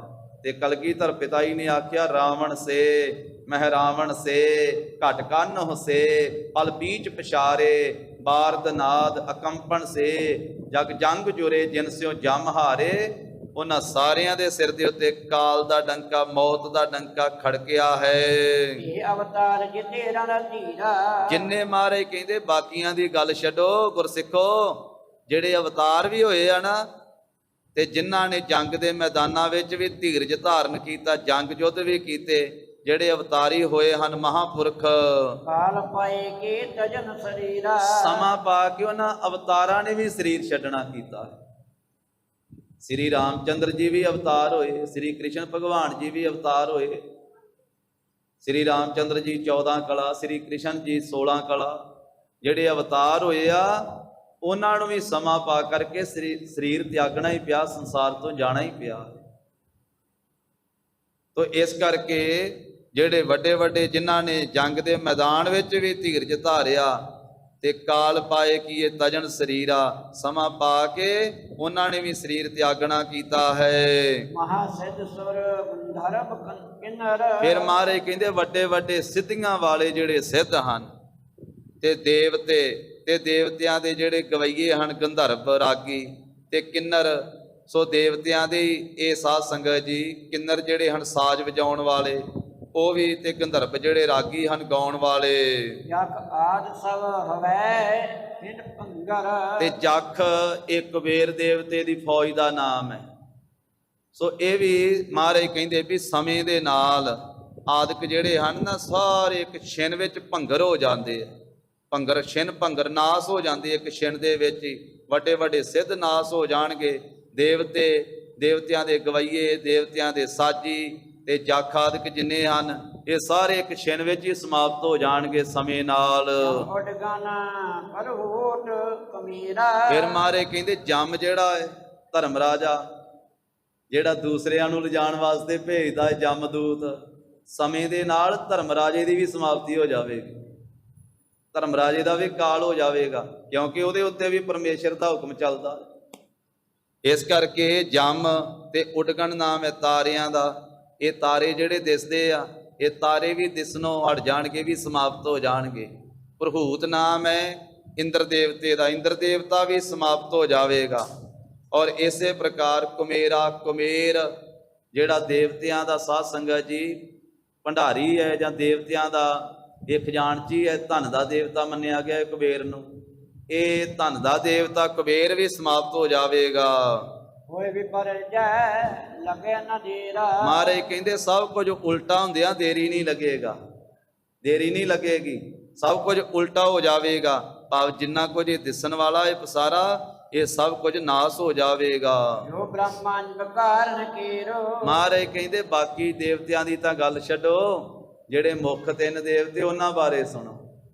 ਜੋ ਬ੍ਰਹਮਾ ਹੈ, ਜਿਹੜਾ ਜੱਗ ਦਾ ਕਾਰਨ ਕਰਨ ਵਾਲਾ ਹੈ, ਜਿਹੜਾ ਬ੍ਰਹਮਾ ਜੱਗ ਨੂੰ ਪੈਦਾ ਕਰਨ ਵਾਲਾ ਹੈ, ਉਹਦੀ ਸੇਵਾ ਪਰਮੇਸ਼ਰ ਨੇ ਸੰਸਾਰ ਨੂੰ ਪੈਦਾ ਕਰਨ ਦੀ ਲਾਈ ਹੈ। ਇਹ ਅਭਾਵ ਕਰ ਕਾਲ ਕਰੀ। ਉਹ ਜਿਹੜਾ ਕਰੜਾ ਕਾਲ ਹੈ ਨਾ, ਮਹਾਬਲੀ ਕਾਲ ਹੈ, ਉਹਨੇ ਬ੍ਰਹਮਾ ਦਾ ਵੀ ਕਾਲ ਕਰ ਦੇਣਾ ਹੈ, ਬ੍ਰਹਮਾ ਨੂੰ ਵੀ ਸਮਾਪਤ ਕਰ ਦਿੰਦਾ ਹੈ। ਹਰੀ ਵਿਸ਼ਨ ਜੇ ਜਗਤ ਅਲਾਈ। ਤੇ ਦੂਸਰੇ ਦੇਵਤੇ ਸ੍ਰੀ ਵਿਸ਼ਨੂੰ ਜੀ ਹਨ, ਜਿਨ੍ਹਾਂ ਨੂੰ ਜਗਤ ਕਹਿੰਦਾ ਹੈ ਹਰੀ ਜੀ, ਵਿਸ਼ਨੂੰ ਜੀ, ਹਰੀ ਵਿਸ਼ਨੂੰ ਜੀ, ਜਿਨ੍ਹਾਂ ਨੂੰ ਕਿਹਾ ਜਾਂਦਾ ਹੈ ਸੰਸਾਰ ਦੇ ਵਿੱਚ ਹਰੀ ਹਰ ਤੁਲਤਾ ਤੇ ਕੀ ਜਾਏ। ਮਹਾਰਾਜ ਕਹਿੰਦੇ ਉਹ ਹਰੀ ਵਿਸ਼ਨੂੰ ਦੀ ਵੀ ਜਿਹੜੀ ਹਰੀਤਤਾ ਹੈ ਨਾ, ਉਹ ਹਰੀ ਜਾਵੇਗੀ, ਉਹਨਾਂ ਦਾ ਵੀ ਹਰੀਪੁਣਾ ਜਿਹੜਾ ਉਹ ਸਮਾਪਤ ਹੋ ਜਾਵੇਗਾ। ਭਾਵ ਵਿਸ਼ਨੂੰ ਦੇਵਤਾ ਜਿਹੜਾ ਹੈ ਉਸ ਦੀ ਵੀ ਸਮਾਪਤੀ ਹੋ ਜਾਵੇਗੀ ਸਮੇਂ ਦੇ ਨਾਲ। ਭਿਆਨਕ ਜਾਹੀ। ਤੇ ਤੀਸਰਾ ਦੇਵਤਾ ਹੈ ਮੁੱਖ ਦੇਵਤਿਆਂ ਵਿੱਚੋਂ ਰੁਦਰ ਸ਼ਿਵ ਜੀ, ਤਾਂ ਜਿਨ੍ਹਾਂ ਦਾ ਵੇਖ ਜਿਹੜਾ ਪਹਿਰਾਵਾ ਬੜਾ ਭਿਆਨਕ ਜਿਹਾ ਹੈ, ਵੀ ਗਲ ਦੇ ਵਿੱਚ ਸੱਪਾਂ ਦੀ ਮਾਲਾ ਪਾਈ ਹੋਈ ਹੈ, ਤੋ ਇਸ ਤਰ੍ਹਾਂ ਪਿੰਡੇ ਤੇ ਸਵਾਹ ਵਿਭੂਤੀ ਮਲੀ ਹੋਈ ਹੈ, ਬੜਾ ਭਿਆਨਕ ਜਿਹਾ ਵੇਖ ਪਹਿਰਾਵਾ ਹੈ ਜਿਸ ਦਾ। ਹਾਲ ਪਾਏ ਸੇ ਹੋਵੇ ਨਾਹੀ। ਤੇ ਮਹਾਰਾਜ ਕਹਿੰਦੇ ਸਮਾਂ ਪਾ ਕੇ ਉਹ ਐਸੇ ਸਰੂਪ ਵਾਲੇ ਸ਼ਿਵ ਜੀ ਵੀ ਨਹੀਂ ਰਹਿਣਗੇ, ਉਹ ਵੀ ਸਮਾਪਤ ਹੋ ਜਾਣਗੇ। ਇਹ ਮੁੱਖ ਦੇਵਤੇ ਵੀ ਸਮਾਪਤ ਹੋ ਜਾਣਗੇ, ਬਾਕੀ ਦੇਵੀ ਦੇਵਤੇ ਵੀ ਸਮਾਪਤ ਹੋ ਜਾਣਗੇ। ਇਹ ਕਾਲ ਦਾ ਪਸਾਰਾ ਹੈ। ਇਹਨੂੰ ਹੀ 24 ਸਾਹਿਬ ਚ ਪੜ੍ਹ ਲਈਏ ਤੇ ਕਲਗੀਧਰ ਪਾਤਸ਼ਾਹ ਕਹਿੰਦੇ ਹਨ, ਕਾਲ ਪਾਏ ਬ੍ਰਹਮਾ ਬਪਤਰਾ, ਕਾਲ ਪਾਏ ਸਿਵਜੂ ਅਵਤਰਾ, ਕਾਲ ਪਾਏ ਕਰ ਬਿਸ਼ਨ ਪ੍ਰਕਾਸ਼ਾ, ਸਕਲ ਕਾਲ ਕਾ ਕੀਆ ਤਮਾਸਾ। ਤੇ ਜਿੱਥੇ ਸਮਾਂ ਪਾ ਕੇ ਕਾਲ ਨੇ ਸਾਰਿਆਂ ਨੂੰ ਪੈਦਾ ਕੀਤਾ ਹੈ, ਤੇ ਸਮਾਂ ਪਾ ਕੇ ਫਿਰ ਉਹ ਸਮਾਪਤ ਵੀ ਕਰ ਦਿੰਦਾ ਹੈ। ਇਸ ਕਰਕੇ ਮਹਾਰਾਜ ਸਾਹਿਬ ਜੀ ਕਹਿੰਦੇ ਹਨ ਕਿ ਕਾਲ ਪਾਏ, ਸਮਾਂ ਪਾ ਕੇ ਉਹ ਕਾਲ ਦੇ ਹੁਕਮ ਦੇ ਨਾਲ ਇਹ ਵੀ ਨਹੀਂ ਰਹਿਣਗੇ। ਸਭ ਕੋ ਜੋ ਆਧਾਰ ਆਕਾਸ਼ਾ, ਮਹਾਰਾਜ ਕਹਿੰਦੇ ਸਾਰਿਆਂ ਨੂੰ ਜਿਸ ਨੇ ਆਸਰਾ ਦਿੱਤਾ ਹੋਇਆ, ਜਿਹੜਾ ਆਕਾਸ਼ ਹੈ ਇਹ ਮਹਾ ਆਕਾਸ਼ ਹੈ। ਕਾਲ ਅਗਾਰੀ ਹੋਏ ਸੁਨਾਸਾ, ਇਹ ਆਕਾਸ਼ ਵੀ ਨਹੀਂ ਰਵੇਗਾ। ਜਿਸ ਨੇ ਸਾਰਿਆਂ ਨੂੰ ਆਧਾਰ ਦਿੱਤਾ ਹੋਇਆ ਨਾ, ਇਹ ਸਾਰੀਆਂ ਪੁਰੀਆਂ ਦੇਵਤਿਆਂ ਦੀਆਂ ਆਕਾਸ਼ ਦੇ ਵਿੱਚ ਹੀ ਆ, ਤੇ ਇਹ ਸਾਰਿਆਂ ਨੂੰ ਆਧਾਰ ਦੇਣ ਵਾਲਾ, ਜਿਵੇਂ ਆ ਧਰਤੀ ਦੇ ਮਾਤ ਲੋਕ ਦੇ ਲੋਕਾਂ ਨੂੰ ਧਰਤੀ ਨੇ ਆਸਰਾ ਦਿੱਤਾ ਹੈ, ਤੇ ਜਦੋਂ ਧਰਤੀ ਸਮਾਪਤ ਹੋ ਜਾਵੇ ਤੇ ਉੱਤੇ ਰਹਿਣ ਵਾਲੇ ਆਪੇ ਸਮਾਪਤ ਹੋ ਹੀ ਜਾਣੇ ਸਾਰੇ। ਇਸ ਕਰਕੇ ਜਿਹੜੇ ਆਕਾਸ਼ ਦੇ ਵਿੱਚ ਜਿਨ੍ਹਾਂ ਦੀਆਂ ਪੁਰੀਆਂ ਵਾ, ਤੇ ਆਕਾਸ਼ ਜਿਸ ਵੇਲੇ ਸਮਾਪਤ ਹੋ ਜਾਵੇਗਾ ਤੇ ਉੱਥੇ ਰਹਿਣ ਵਾਲੇ ਵੀ ਨਾਲ ਹੀ ਸਮਾਪਤ ਹੋਣਗੇ। ਮਹਾਰਾਜ ਕਹਿੰਦੇ ਵੀ ਜਿਹੜਾ ਵੱਡਾ ਮਹਾ ਆਕਾਸ਼ ਹੈ ਨਾ, ਕਿਉਂਕਿ ਘਟਾ ਆਕਾਸ਼ ਹੈ, ਮਟਾ ਆਕਾਸ਼ ਹੈ, ਤਾਂ ਇਹ ਜਿਹੜਾ ਵੱਡਾ ਮਹਾ ਆਕਾਸ਼ ਹੈ ਜੋ ਸਾਰਿਆਂ ਦਾ ਆਸਰਾ ਰੂਪ ਹੈ। ਇਹ ਜੀਵਨ ਕਿਆ ਗਿਣਤੀ ਹੋਈ, ਕਾਲ ਅਗਾਰੀ ਹੋਏ ਸੋ ਨਾਸ਼ਾ, ਇਹ ਵੱਡਾ ਆਕਾਸ਼ ਵੀ ਕਾਲ ਦੇ ਅੱਗੇ ਜਿਹੜਾ ਨਾਸ ਹੋ ਜਾਵੇਗਾ। ਇਹ ਤਾਂ ਮਹਾਰਾਜ ਕਹਿਣ ਲੱਗੇ ਦੇਵਤਿਆਂ ਦੀ ਗੱਲ ਦੱਸੀ ਹੈ, ਤੇ ਇਹ ਜਿਹੜੇ ਬਾਕੀ ਜੀਵ ਆ ਮਾਤ ਲੋਕ ਦੇ 84 ਲੱਖ ਜੂਨਾ, ਇਨ ਜੀਵਨ ਕੀ ਕਿਆ ਗਿਣਤੀ ਹੋਈ। ਇਹਨਾਂ ਜੀਵਾਂ ਦੀ ਫਿਰ ਗਿਣਤੀ ਕੀ ਹੈ ਜਦੋਂ ਵੱਡਿਆਂ ਵੱਡਿਆਂ ਨੂੰ ਨਹੀਂ ਉਹ ਛੱਡਦਾ ਕਾਲ।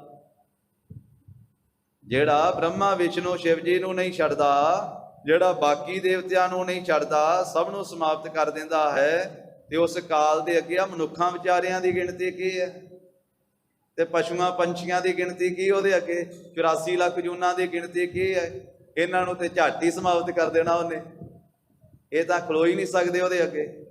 ਇਹਨਾਂ ਦੀ ਗਿਣਤੀ ਮਹਾਰਾਜ ਕਹਿੰਦੇ ਕੀ ਹੈ, ਨਸਿਓ ਕਾਲ ਉਹ ਹੈ ਸਭ ਕੋਈ। ਇਸ ਕਰਕੇ ਭਾਈ ਗੁਰਸਿੱਖੋ, ਸਾਰੀ ਸ੍ਰਿਸ਼ਟੀ ਕਾਲ ਦੀ ਗ੍ਰਸੀ ਹੋਈ ਆ, ਕਾਲ ਦੇ ਅਧੀਨ ਹੈ ਸਾਰਾ ਕੁਝ, ਸਾਰਾ ਪ੍ਰਪੰਚ, ਸਾਰਾ ਸੰਸਾਰ। ਬਾਣੀ 'ਚ ਤੇ ਸਾਧ ਸੰਗਤ ਜੀ ਮਹਾਰਾਜ ਸਾਹਿਬ ਜੀ ਨੇ ਹਰ ਇੱਕ ਸ਼ਬਦ ਵਿੱਚ ਦੱਸਿਆ। ਗਰੀਬ ਨਵਾਜ ਸਾਹਿਬ ਜੀ ਨੇ ਸੰਸਾਰ ਦੀ ਨਾਸਵਾਨਤਾ ਸਾਰੀ ਦੱਸੀ ਹੋਈ ਹੈ। ਕੋਈ ਸ਼ਬਦ ਪੜ੍ਹ ਲਈਏ, ਕਿਸੇ ਬਾਣੀ ਵਿੱਚੋਂ ਪੜ੍ਹ ਲਈਏ, ਮਹਾਰਾਜ ਸਾਹਿਬ ਜੀ ਨੇ ਦੱਸਿਆ ਹੈ। ਮਿਥਿਆ ਤਨ ਧਨ ਕੁਟੰਬ ਸਬਾਇਆ, ਮਿਥਿਆ ਹਉਮੈ ਮਮਤਾ ਮਾਇਆ, ਮਿਥਿਆ ਰਾਜ ਜੋਬਨ ਧਨ ਮਾਲ, ਮਿਥਿਆ ਕਾਮ ਕ੍ਰੋਧ ਵਿਕਰਾਲ, ਮਿਥਿਆ ਰਥ ਹਸਤੀ ਅਸਵ ਬਸਤਰਾ, ਮਿਥਿਆ ਰੰਗ ਸੰਗ ਮਾਇਆ ਫੇਖ ਹਸਤਾ, ਮਿਥਿਆ ਧਰੋਹ ਮੋਹ ਅਭਿਮਾਨ, ਮਿਥਿਆ ਆਪਸੀ ਉਪਰ ਕਰਤ ਗੁਮਾਨ, ਅਸਥਿਰ ਭਗਤ ਸਾਧ ਕੀ ਸਰਨ, ਨਾਨਕ ਜਪ ਜਪ ਜੀਵੈ ਹਰ ਕੇ ਚਰਨ। ਭਗਤੀ ਰਹਿਣ ਵਾਲੀ ਹੈ, ਨਾਮ ਰਹਿਣ ਵਾਲਾ ਹੈ। ਨਾਮ ਨਾਲ, ਸ਼ਬਦ ਨਾਲ ਜਿਹੜਾ ਜੁੜ ਗਿਆ, ਸ਼ਬਦ ਰੂਪ ਹੋ ਕੇ, ਉਹ ਸਦਾ ਵਾਸਤੇ ਰਹਿਣ ਵਾਲਾ ਹੈ। ਨਾਮ ਰਹਿਓ ਸਾਧੂ ਰਹਿਓ, ਰਹਿਓ ਗੁਰ ਗੋਬਿੰਦ, ਕਹੋ ਨਾਨਕ ਇਹ ਜਗਤ ਮੈਂ ਕਿਨ ਜਪਿਓ ਗੁਰਮੰਤ। ਨਹੀਂ ਤੇ ਬਾਕੀ ਤੇ ਸਭ ਕੁਝ ਜੋ ਕੁਝ ਦ੍ਰਿਸ਼ਟਮਾਨ ਹੈ ਨਾ, ਮਾਰੇ ਕਹਿੰਦੇ ਦ੍ਰਿਸ਼ਟਮਾਨ ਹੈ ਸਗਲ ਮਥੇਨਾ। ਐਸੋ ਇਹੋ ਸੰਸਾਰ ਪੇਖਣਾ, ਰਹਿਣ ਨਾ ਕੋ ਪਈ ਹੈ ਰੇ, ਸੂਦੇ ਸੂਦੇ ਰੇਖ ਚਲੋ ਤੁਮ ਨਾ ਤਰਕ ਧੱਕਾ ਦਵਾਈ ਹੈ ਰੇ, ਬਾਰੇ ਬੂਢੇ ਤਰੁਣੇ ਭਈਆ। ਉਹ ਕਾਲ ਨਾ ਬਚਪਨ ਵਾਲੇ ਨੂੰ ਛੱਡੇ, ਨਾ ਜਵਾਨ ਨੂੰ ਛੱਡੇ, ਨਾ ਬਿਰਧ ਨੂੰ ਛੱਡੇ। ਬਾਰੇ ਬੂਢੇ ਤਰੁਣੇ ਭਈਆ, ਸਭੋ ਜਮ ਲੈ ਜਾਈ ਹੈ ਰੇ, ਮਾਨਸ ਬੱਬਰਾ ਮੂਸਾ ਕੀਨੋ, ਮੀਚ ਬਿਲਈਆ ਖਈ ਹੈ ਰੇ। ਆਖਿਆ ਮਨੁੱਖ ਵਿਚਾਰਾ ਤਾਂ ਚੂਹੇ ਵਰਗਾ ਵਾ, ਇਹਨੂੰ ਮੌਤ ਰੂਪੀ ਬਿੱਲੀ ਨੇ ਖਾਣਾ ਹੀ ਖਾਣਾ ਹੈ। ਮਾਨਸ ਬੱਬਰਾ ਮੂਸਾ ਕੀਨੋ, ਮੀਚ ਬਿਲਈਆ ਖਈ ਹੈ ਰੇ, ਧਨਵੰਤਾ ਅਰ ਨਿਰਧਨ ਮਨਈ, ਤਾਕੀ ਕਛੂ ਨਾ ਕਾਨੀ ਰੇ, ਰਾਜਾ ਪਰਜਾ ਸਮ ਕਰ ਮਾਰੈ, ਐਸੋ ਕਾਲ ਬਡਾਨੀ ਰੇ। ਨਾ ਗਰੀਬ ਦਾ ਤੇ ਨਾ ਅਮੀਰ ਦਾ ਲਿਹਾਜ਼ ਰੱਖੇ, ਨਾ ਰਾਜੇ ਦਾ ਤੇ ਨਾ ਪਰਜਾ ਦਾ, ਬਰਾਬਰ ਮਾਰਦਾ ਕਾਲ। ਰਾਜਾ ਪਰਜਾ ਸਮ ਕਰ ਮਾਰੈ, ਐਸੋ ਕਾਲ ਬਡਾਨੀ ਰੇ। ਇੱਥੋਂ ਦੀ ਇੱਕ ਸੰਸਾਰ ਦੀ ਹਾਲਤ ਦੱਸੀ। ਇਹਦੇ ਤੋਂ ਅਗਲੀਆਂ ਪੰਕਤੀਆਂ ਚ ਆਖਿਆ, ਜਿਹੜੇ ਵਾਹਿਗੁਰੂ ਦੇ ਸੇਵਕ ਆ, ਹਰ ਕੇ ਸੇਵਕ ਜੋ ਹਰ ਭਾਏ, ਤਿਨ ਕੀ ਕਥਾ ਨਿਰਾਰੀ ਰੇ, ਆਵਹਿ ਨਾ ਜਾਹੇ ਨਾ ਕਬਹੂ ਮਰਤੇ, ਪਾਰ ਬ੍ਰਹਮ ਸੰਗਾਰੀ ਰੇ। ਇਸ ਕਰਕੇ ਮਹਾਰਾਜ ਕਹਿੰਦੇ ਕਾਲ ਦਾ ਐਸਾ ਪਸਾਰਾ ਹੈ, ਸ਼ਬਦ ਨਾਲ ਜੁੜ ਕੇ ਹੀ ਭਾਈ ਸਦਾ ਸਲਾਮਤ ਰਿਹਾ ਜਾ ਸਕਦਾ ਹੈ। ਸ਼ਬਦ ਨਾਲ ਜੁੜੋ। ਇਹਨਾਂ ਜੀਵਾਂ ਦੀ ਕੀ ਗਿਣਤੀ ਹੈ, ਸਾਰਿਆਂ ਨੂੰ ਕਾਲ ਗ੍ਰਸੀ ਜਾ ਰਿਹਾ ਹੈ। ਰਹਿਨੋ ਇਸਤਰ ਕਿਨਹੂ ਨਾਹੀ, ਸੰਸਾਰ ਵਿੱਚ ਸਦਾ ਵਾਸਤੇ ਇਸਤਰ ਕਿਸੇ ਨੇ ਨਹੀਂ ਰਹਿਣਾ ਹੈ। ਜਿਵੇਂ ਬਾਬਾ ਜੀ ਨੇ ਆਸਾ ਕੀ ਵਾਰ ਵਿੱਚ ਵੀ ਦੱਸਿਆ, ਕੂੜ ਰਾਜਾ ਕੂੜ ਪਰਜਾ, ਕੂੜ ਸਭ ਸੰਸਾਰ, ਕੂੜ ਮੰਡਪ ਕੂੜ ਮਾੜੀ, ਕੂੜ ਬੈਸਨਹਾਰ। ਤੇ ਸਾਰੇ ਸਲੋਕ 'ਚ ਹੋਰ ਵੀ ਬਚਨ ਕਹਿ ਕੇ ਤੇ ਅਖੀਰ ਤੇ ਜਾ ਕੇ ਕਹਿ ਦਿੱਤਾ, ਨਾਨਕ ਵਖਾਣੈ ਬੇਨਤੀ ਤੁਧ ਬਾਝ ਕੂੜੋ ਕੂੜ। ਤੇਰੇ ਤੋਂ ਬਿਨਾ ਸਭ ਇੱਕ ਝੂਠ ਦਾ ਪਸਾਰਾ ਹੈ। ਆਏ ਸਮਾ ਸਭੀ ਬਿਸਨਾਹੀ, ਤੇ ਸਮਾਂ ਪਾ ਕੇ ਸਾਰੇ ਬਿਨਸਾਹੀ, ਬਿਨਸ ਜਾਣਗੇ, ਖਤਮ ਹੋ ਜਾਣਗੇ। ਅਬ ਸੂਖਮ ਤੇ ਸੂਖਮ ਕਾਲੂ। ਮਹਾਰਾਜ ਕਹਿੰਦੇ ਉਹ ਕਾਲ ਅਤ ਸੂਖਮ ਨਾਲੋਂ ਵੀ ਸੂਖਮ ਹੈ। ਜਿਹੜੇ ਬਹੁਤੇ ਬਰੀਕ ਆ ਨਾ, ਬਹੁਤੇ ਛੋਟੇ ਜੇ ਆ, ਬਹੁਤੇ ਸੂਖਮ ਆ, ਉਹਨਾਂ ਸੂਖਮਾਂ ਨਾਲੋਂ ਵੀ ਸੂਖਮ ਹੈ ਕਾਲ। ਅਤ ਵਿਸ਼ਾਲ ਤੇ ਮਹਾ ਵਿਸ਼ਾਲੂ। ਤੇ ਅਤ ਵਿਸ਼ਾਲ ਵਾ, ਜਿਹੜੇ ਬਹੁਤੇ ਵੱਡੇ ਆ, ਉਹਨਾਂ ਬਹੁਤੇ ਵੱਡਿਆਂ ਨਾਲੋਂ ਫਿਰ ਉਹ ਬਹੁਤਾ ਵੱਡਾ ਹੈ, ਛੋਟਿਆਂ ਨਾਲੋਂ ਬਹੁਤਾ ਛੋਟਾ ਹੈ। ਸੂਖਮ ਨਾਲੋਂ ਸੂਖਮ ਹੈ ਕਾਲ, ਬਰੀਕ ਨਾਲੋਂ ਬਰੀਕ ਹੈ, ਤੇ ਵੱਡੇ ਨਾਲੋਂ ਵੱਡਾ ਹੈ। ਰਹਿ ਓਚ ਤੇ ਜੋ ਅਤ ਨੀਚੂ। ਤੇ ਜੇ ਉਹ ਕਾਲ ਚਾਹਵੇ ਨਾ ਤੇ ਉਹ ਕਿਸੇ ਨੂੰ ਉੱਚਾ ਕਰ ਦਿੰਦਾ ਹੈ, ਤੇ ਜੇ ਉਹ ਚਾਹਵੇ ਤੇ ਉੱਚਿਆਂ ਨੂੰ ਅੱਤ ਦੇ ਨੀਚ ਨੀਵੇਂ ਵੀ ਕਰ ਦਿੰਦਾ ਹੈ। ਨੀਚੈ ਥਪ ਹੈ ਓਚ ਕਿਨ ਬੀਚੂ। ਤੇ ਨੀਵਿਆਂ ਨੂੰ, ਨੀਚਾਂ ਨੂੰ ਇੱਕ ਖਿਣ ਦੇ ਵਿੱਚ ਉੱਚੇ ਕਰਕੇ ਥਾਪ ਦਿੰਦਾ ਹੈ। ਰਾਈ ਮੀਰ ਮੇਰ ਤੇ ਰਾਈ। ਮਹਾਰਾਜ ਕਹਿੰਦੇ ਕਾਲ ਦਾ ਸਾਰਾ ਪਸਾਰਾ ਹੈ। ਉਹ ਕਾਲ ਕਿਸੇ ਨੂੰ ਰਾਈ ਸਰੋਂ ਦੇ ਦਾਣੇ ਜਿਹੜਾ ਹੈ ਨਾ, ਉਹ ਰਾਈ ਸਰੋਂ ਦੇ ਦਾਣੇ ਤੋਂ ਸਮੇਰ ਪਰਬਤ ਬਣਾ ਦਿੰਦਾ ਹੈ। ਰਾਈ ਤੋਂ ਸਮੇਰ ਪਰਬਤ ਕਰ ਦਿੰਦਾ ਹੈ। ਤੇ ਜਿਨ੍ਹਾਂ ਨੂੰ ਸਮੇਰ ਪਰਬਤ ਬਣਾਇਆ, ਉਹਨਾਂ ਨੂੰ ਜੇ ਚਾਹਵੇ ਕਾਲ ਤੇ ਇੱਕ ਨਿੱਕਾ ਜਿਹਾ ਸਰੋਂ ਦੇ ਦਾਣੇ ਜਿਹੜਾ ਬਣਾ ਦਿੰਦਾ ਹੈ। ਸੇ ਉਜਾਰੈ ਉਜਲ ਵਿਸਾਈ। ਇਹ ਕਾਲ ਦਾ ਪਸਾਰਾ ਹੈ। ਮਹਾਰਾਜ ਕਹਿਣ ਲੱਗੇ ਉਹ ਵਸਿਆਂ ਨੂੰ ਉਜਾੜ ਦਿੰਦਾ ਹੈ, ਵਸਦਿਆਂ ਨੂੰ ਉਜਾੜ ਦਿੰਦਾ ਹੈ, ਤੇ ਉਜੜਿਆਂ ਨੂੰ ਵਸਾ ਦਿੰਦਾ ਹੈ। ਇਸ ਤਰ੍ਹਾਂ ਕਰਦਾ ਕਾਲ।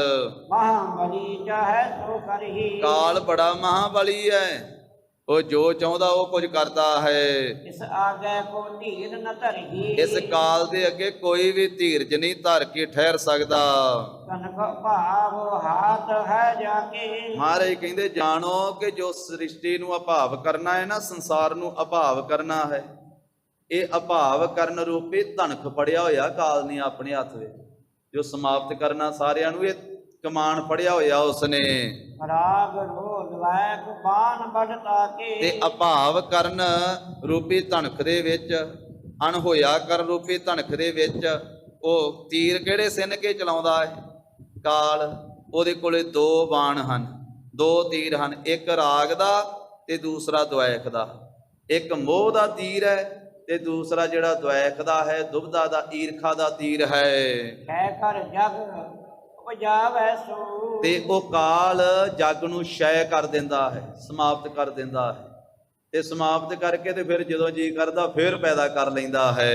ਸਿਸ ਲੀਲਾ ਜੋ ਦੇਖ ਨ ਕੋ। ਇਸ ਕਰਕੇ ਕਾਲ ਦੀ ਤਾਂ ਇਹ ਖੇਡ ਹੈ, ਸੰਸਾਰ ਨੂੰ ਪੈਦਾ ਕਰਨਾ ਤੇ ਸੰਸਾਰ ਨੂੰ ਖਤਮ ਕਰਨਾ, ਇਹਨੂੰ ਸਮਾਪਤ ਕਰਨਾ, ਅਭਾਵ ਕਰਨਾ, ਫਿਰ ਪੈਦਾ ਕਰ ਲੈਣਾ, ਫਿਰ ਸਮਾਪਤ ਕਰ ਦੇਣਾ, ਫਿਰ ਬਣਾ ਲੈਣਾ। ਮਹਾਰਾਜ ਕਹਿੰਦੇ ਬਾਲਕਾਂ ਵਾਲੀ ਲੀਲਾ ਹੈ। ਜਿਵੇਂ ਛੋਟੇ ਜਿਹੇ ਬੱਚੇ ਲੀਲਾ ਨਹੀਂ ਕਰਦੇ ਹੁੰਦੇ, ਖੇਡਦੇ ਹੁੰਦੇ, ਉਹ ਰੇਤਾ ਦੀ ਢੇਰੀ ਤੇ ਬਹਿ ਜਾਣ ਨਾ, ਨਿੱਕੇ ਨਿੱਕੇ ਨਿਆਣੇ 3-4 ਜਾਣੇ ਰਲ ਕੇ, ਉਹ ਫਿਰ ਘਰ ਬਣਾਉਣ ਲੱਗ ਪੈਂਦੇ ਆ।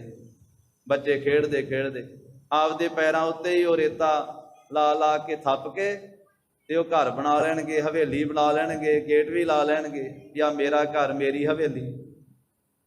ਤੇ ਉਹ ਖੇਡਦਿਆਂ ਖੇਡਦਿਆਂ ਜਿੰਨਾ ਚਿਰ ਉਹਨਾਂ ਖੇਡਣਾ, ਜਦੋਂ ਘਰ ਨੂੰ ਜਾਣਾ ਤੇ ਪੈਰ ਮਾਰ ਕੇ ਸਭ ਕੁਝ ਢਾਹ ਦਿੰਦੇ, ਉੱਥੇ ਆਪਦਾ ਘਰ ਵੀ ਤੇ ਹਵੇਲੀ ਵੀ ਸਭ ਕੁਝ ਮਲੀਆ ਮੇਟ ਕਰ ਦਿੰਦੇ। ਉਹਨਾਂ ਨੂੰ ਕੋਈ ਉਤਰਾ ਚੜਾ ਨਹੀਂ ਹੁੰਦਾ, ਨਾ ਬਣਾਉਣ ਲੱਗਿਆ ਉਹਨਾਂ ਨੂੰ ਖੁਸ਼ੀ, ਨਾ ਢਾਉਣ ਲੱਗਿਆ ਉਹਨਾਂ ਨੂੰ ਦੁੱਖ। ਬੱਚਿਆਂ ਦੀ ਖੇਡ ਆ। ਜਿਵੇਂ ਛੋਟੇ ਜਿਹੇ ਬੱਚਿਆਂ ਦੀ ਲੀਲਾ ਹੈ ਨਾ, ਜਿਵੇਂ ਮਹਾਰਾਜ ਕਹਿੰਦੇ ਇਸੇ ਤਰ੍ਹਾਂ ਕਾਲ ਦੀ ਵੀ ਇਹ ਲੀਲਾ ਵਾ। ਉਹਦੇ ਵਾਸਤੇ ਦੇ ਖੇਡ ਹੀ ਆ, ਸੰਸਾਰ ਨੂੰ ਪੈਦਾ ਕਰ ਦੇਣਾ ਤੇ ਸੰਸਾਰ ਨੂੰ ਸਮਾਪਤ ਕਰ ਦੇਣਾ। ਇਹ ਸਾਡੇ ਵਾਸਤੇ, ਅਸੀਂ ਮੋਹ ਦੇ ਗ੍ਰਸੇ ਹੋਏ ਨਾ ਸੰਸਾਰੀ ਜੀਵ, ਤੇ ਸਾਨੂੰ ਇਹ ਲੱਗਦਾ ਹੈ ਬਹੁਤ ਵੱਡਾ ਜਦੋਂ ਕੋਈ ਪ੍ਰਾਣੀ ਚਲੇ ਜਾਂਦਾ ਹੈ ਜਾਂ ਜਦੋਂ ਕੋਈ ਆ ਜਾਂਦਾ ਹੈ। ਜਨਮੇ ਕਉ ਵਾਜੇ ਵਾਧਾਏ, ਸੋਹਿ ਲੜੇ ਅਗਿਆਨੀ ਗਾਏ। ਜਦੋਂ ਚਲੇ ਜਾਂਦਾ ਹੈ ਓਨਾ ਹੀ ਜ਼ਿਆਦਾ ਫਿਰ ਰੋਂਦਾ ਹੈ, ਕਿਉਂਕਿ ਮੋਹ ਦਾ ਗ੍ਰਸਿਆ ਹੋਇਆ ਹੈ ਜੀ। ਪਰ ਉਹ ਕਾਲ ਦੀ ਤਾਂ ਇਹ ਖੇਡ ਹੈ, ਤਮਾਸ਼ਾ ਹੈ। ਉਹ ਜਦੋਂ ਜੀ ਕਰੇ ਤੇ ਉਦੋਂ ਇਹਨੂੰ ਸਮਾਪਤ ਕਰ ਦਿੰਦਾ ਹੈ, ਤੇ ਫਿਰ ਜਦੋਂ ਜੀ ਕਰੇ ਉਦੋਂ ਬਣਾ ਲੈਂਦਾ ਹੈ। ਬੱਚਿਆਂ ਦੀ ਖੇਡ ਦੀ ਤਰ੍ਹਾਂ ਹੈ। ਸੂਰਜ ਚੰਦ ਗੋਏ ਕਰ ਹਾਤੇ। ਮਹਾਰਾਜ ਕਹਿਣ ਲੱਗੇ ਵੀ ਆ ਸੂਰਜ ਤੇ ਚੰਦ, ਇਹ ਤਾਂ ਕਾਲ ਦੀ ਹੱਥ ਦੀ ਗੇਂਦ ਆ, ਗੇਂਦ ਖਿੱਦੋ ਆ ਉਹਦੇ ਹੱਥ ਦੀ। ਜਾਣੋ ਵੀ ਆ ਸੂਰਜ ਜਿਹੜਾ ਹੈ ਨਾ, ਵੀ ਦਿਨੇ ਆਕਾਸ਼ ਦੇ ਵਿੱਚ ਸੂਰਜ ਚੜ੍ਹਦਾ ਹੈ ਤੇ ਰਾਤ ਨੂੰ ਚੰਦਰਮਾ ਚੜ੍ਹਦਾ ਹੈ। ਇਹ ਜਾਣੋ ਵੀ ਉਹ ਖੇਡ ਰਿਹਾ ਵਾ ਕਾਲ, ਇਹ ਖਿੱਦੋ ਦੇ ਨਾਲ। ਜਿਵੇਂ ਬੱਚੇ ਨਹੀਂ ਖੇਡਦੇ ਖਿੱਦੋ ਕੁੰਡੀ, ਆ ਤਾਂ ਨੂੰ ਉਹ ਸੂਰਜ ਨੂੰ ਸੁੱਟ ਦਿੰਦਾ, ਤਾਂ ਨੂੰ ਤੇ ਫਿਰ ਥੱਲੇ ਨੂੰ ਆਈ ਜਾਂਦਾ ਸੂਰਜ, ਸਵੇਰੇ ਉਹਦੇ ਹੁੰਦਾ, ਸ਼ਾਮ ਨੂੰ ਛਿਪ ਜਾਂਦਾ। ਇਹ ਕਾਲ ਦੀ ਗੇਂਦ ਵਾ, ਇਹ ਕਾਲ ਦੀ ਖਿੱਦੋ ਹੈ। ਉਹ ਇਹਦੇ ਨਾਲ ਖੇਡ ਰਿਹਾ, ਤਾਂ ਨੂੰ ਸੁੱਟ ਕੇ ਤੇ ਭੁੱਜਦਾ, ਤਾਂ ਨੂੰ ਸੁੱਟ ਕੇ ਤੇ ਭੁੱਜ ਲੈਂਦਾ। ਇਹ ਕਾਲ ਦੀ ਇਹ ਦੋ ਗੇਂਦਾਂ ਹਨ, ਇੱਕ ਸੂਰਜ ਤੇ ਦੂਜਾ ਚੰਦ। ਖੇਲੈ ਨਿਤ ਉਚਾਰ ਤਿਨ ਸਾਥੀ। ਤੇ ਨਿਤਾ ਪ੍ਰਤੀ ਉਹ ਖੇਡਦਾ ਇਹਨਾਂ ਨੂੰ, ਤਾਂ ਨੂੰ ਉਛਾਲ ਉਛਾਲ ਕੇ, ਜਿਵੇਂ ਬੱਚੇ ਤਾਂ ਨੂੰ ਸੁੱਟ ਕੇ ਤੇ ਫਿਰ ਭੁੱਜ ਲੈਂਦੇ ਗੇਂਦ ਨੂੰ। ਇਸੇ ਤਰ੍ਹਾਂ ਕਾਲ ਸੂਰਜ ਨੂੰ ਤਾਂ ਨੂੰ ਸੁੱਟਦਾ ਹੈ। ਭਾ ਸੂਰਜ ਚੜ੍ਹਦਾ ਤੇ ਉਸਤ ਹੁੰਦਾ ਹੈ, ਇਹ ਫਿਰ ਉਹ ਅਸਤ ਹੋ ਜਾਂਦਾ ਹੈ। ਇਸੇ ਤਰ੍ਹਾਂ ਚੰਦਰਮਾ ਜਿਹੜਾ ਉਹ ਚੜ੍ਹਦਾ ਹੈ, ਫਿਰ ਚੰਦਰਮਾ ਵੀ ਅਸਤ ਹੋ ਜਾਂਦਾ ਹੈ। ਤਾਂ ਇਹ ਜਾਣੋ ਕਿ ਨਿਤ ਕਾਲ ਖੇਡ ਰਿਹਾ ਹੈ ਦੋ ਗੇਂਦਾਂ ਦੇ ਨਾਲ, ਖਿੱਦੂਆਂ ਦੇ ਨਾਲ। ਨੰਬਰ ਬਿਰਖ ਸਮਾਨਾ। ਤੇ ਇਸੇ ਤਰ੍ਹਾਂ ਜੋ ਇਹ ਬ੍ਰਹਿਮੰਡ ਹਨ, ਇਹ ਜਾਣੋ ਜਿਹੜਾ ਉਹ ਬ੍ਰਹਮ ਹੈ ਨਾ, ਉਹ ਤਾਂ ਜਾਣੋ ਵੀ ਜਿਵੇਂ ਗੂਲਰ ਦਾ ਜਿਹੜਾ ਦਰਖਤ ਹੁੰਦਾ ਹੈ ਨਾ, ਗੂਲਰ ਦੇ ਦਰਖਤ ਦੇ ਸਮਾਨ ਹੈ। ਹਲ ਅਨੀਕ ਬ੍ਰਹਮੰਡ ਪਰਮਾਨਾ। ਜਿਹੜਾ ਬ੍ਰਹਮ ਹੈ ਉਹ ਗੂਲਰ ਦੇ ਦਰਖਤ ਦੇ ਸਮਾਨ ਹੈ। ਜਿਵੇਂ ਆ ਬੋਹੜ ਦਾ ਦਰਖਤ ਹੁੰਦਾ, ਇਸੇ ਤਰ੍ਹਾਂ ਦਾ ਗੂਲਰ ਦਾ ਦਰਖਤ ਹੁੰਦਾ। ਸਾਧ ਸੰਗਤ, ਜਿਵੇਂ ਬੋਹੜ ਨੂੰ ਗੋਲਾਂ ਲੱਗੀਆਂ ਹੁੰਦੀਆਂ, ਇਸੇ ਤਰ੍ਹਾਂ ਹੀ ਉਹਨੂੰ ਗੋਲਾਂ ਲੱਗਦੀਆਂ। ਤਾਂ ਇਸ ਤਰ੍ਹਾਂ ਮਹਾਰਾਜ ਸਾਹਿਬ ਕਹਿੰਦੇ ਵੀ ਉਹ ਜਿਹੜਾ ਬ੍ਰਹਮ ਹੈ ਨਾ, ਉਹ ਗੂਲਰ ਦੇ ਦਰਖਤ ਦੀ ਤਰ੍ਹਾਂ ਜਾਣ ਲਓ। ਤੇ ਜਿਵੇਂ ਗੂਲਰ ਨੂੰ ਅਨੇਕਾਂ ਫਲ ਲੱਗੇ ਹੁੰਦੇ ਨਾ, ਜਿਵੇਂ ਬੋਹੜ ਦਾ ਦਰਖਤ ਭਰਿਆ ਹੁੰਦਾ ਗੋਲਾਂ ਦੇ ਨਾਲ, ਇਸ ਤਰ੍ਹਾਂ ਉਹ ਗੂਲਰ ਦਾ ਜਿਹੜਾ ਦਰਖਤ ਹੈ ਉਹ ਵੀ ਗੋਲਾਂ ਨਾਲ ਭਰਿਆ ਹੁੰਦਾ। ਜਾਣੋ ਵੀ ਬ੍ਰਹਮ ਤਾਂ ਗੂਲਰ ਦਾ ਦਰਖਤ ਹੈ, ਤੇ ਜਿਹੜੇ ਬ੍ਰਹਿਮੰਡ ਵਾ ਨਾ, ਇਹ ਅਨੇਕਾਂ ਹੀ ਉਹਦੇ ਵਿੱਚ ਫਲ ਲੱਗੇ ਹੋਏ ਹਨ। ਕਾਲ ਨਾ ਤ੍ਰਿਪਤੈ ਕੈਸੀ। ਤੇ ਉਹ ਕਾਲ ਇਹਨਾਂ ਸਾਰੇ ਬ੍ਰਹਿਮੰਡਾਂ ਨੂੰ ਭੱਖ ਲੈਂਦਾ ਹੈ, ਖਾ ਜਾਂਦਾ ਹੈ। ਇਹਨਾਂ ਨੂੰ ਖਾ ਕੇ ਤੇ ਫਿਰ ਵੀ ਤ੍ਰਿਪਤ ਨਹੀਂ ਹੁੰਦਾ ਹੈ। ਭਾਵ ਸਾਰੇ ਕਿੰਨੇ ਬ੍ਰਹਿਮੰਡ ਵਾ, ਅਰਬਾਂ ਖਰਬਾਂ ਬ੍ਰਹਿਮੰਡ, ਅਰਬਾਂ ਖਰਬਾਂ ਮਨੁੱਖ ਨਹੀਂ, ਅਰਬਾਂ ਖਰਬਾਂ ਧਰਤੀਆਂ ਨਹੀਂ। ਇੱਕ ਬ੍ਰਹਿਮੰਡ ਵਿੱਚ ਕਿੰਨੀਆਂ ਹੀ ਧਰਤੀਆਂ ਵਾ, ਧਰਤੀ ਹੋਰ ਪਰੈ ਹੋਰ ਹੋਰ, ਤੇ ਅਰਬਾਂ ਖਰਬਾਂ ਤੇ ਬ੍ਰਹਿਮੰਡ ਹੀ ਆ, ਕੋਈ ਗਿਣਤੀ ਨਹੀਂ ਬ੍ਰਹਿਮੰਡਾਂ ਦੀ। ਇੰਨੇ ਬ੍ਰਹਿਮੰਡਾਂ ਨੂੰ ਕਾਲ ਜਿਹੜਾ ਉਹ ਭੱਖਣ ਕਰ ਲੈਂਦਾ ਹੈ, ਖਾ ਲੈਂਦਾ ਹੈ। ਤੇ ਮਹਾਰਾਜ ਕਹਿੰਦੇ ਕਦੀ ਰੱਜਦਾ ਨਹੀਂ ਹੈ। ਪ੍ਰਿਤ ਹੋਤੀ ਪਾਵਕ ਜੈਸੇ। ਕਿਵੇਂ ਨਹੀਂ ਰੱਜਦਾ? ਜਿਵੇਂ ਕੋਈ ਅੱਗ ਦੇ ਵਿੱਚ ਘਿਓ ਦੀਆਂ ਕੜਛੀਆਂ ਭਰ ਭਰ ਕੇ ਪਾਈ ਜਾਵੇ, ਤੇ ਕੋਈ ਆਖੇ ਵੀ ਘਿਓ ਪਾ ਪਾ ਕੇ ਅੱਗ ਨੂੰ ਰਜਾ ਦਿਆਂਗੇ, ਅੱਗ ਵੀ ਕਦੀ ਰੱਜੀ ਆ ਘਿਓ ਖਾ ਕੇ? ਲਾਟਾਂ ਹੋਰ ਮਗੀ ਜਾਂਦੀਆਂ। ਇਸੇ ਤਰ੍ਹਾਂ ਉਹ ਕਾਲ ਕਰੋੜਾਂ ਬ੍ਰਹਿਮੰਡਾਂ ਨੂੰ ਭੱਖਣ ਕਰਕੇ ਨਹੀਂ ਤ੍ਰਿਪਤ ਹੁੰਦਾ ਹੈ।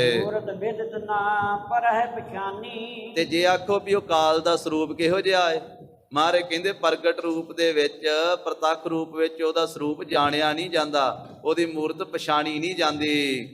ਘਟੀ ਮਾਸ ਬਰਕੈ ਤੇ ਜਾਨੀ। ਫਿਰ ਕਾਲ ਨੂੰ ਜਾਣੀਏ ਕਿਵੇਂ?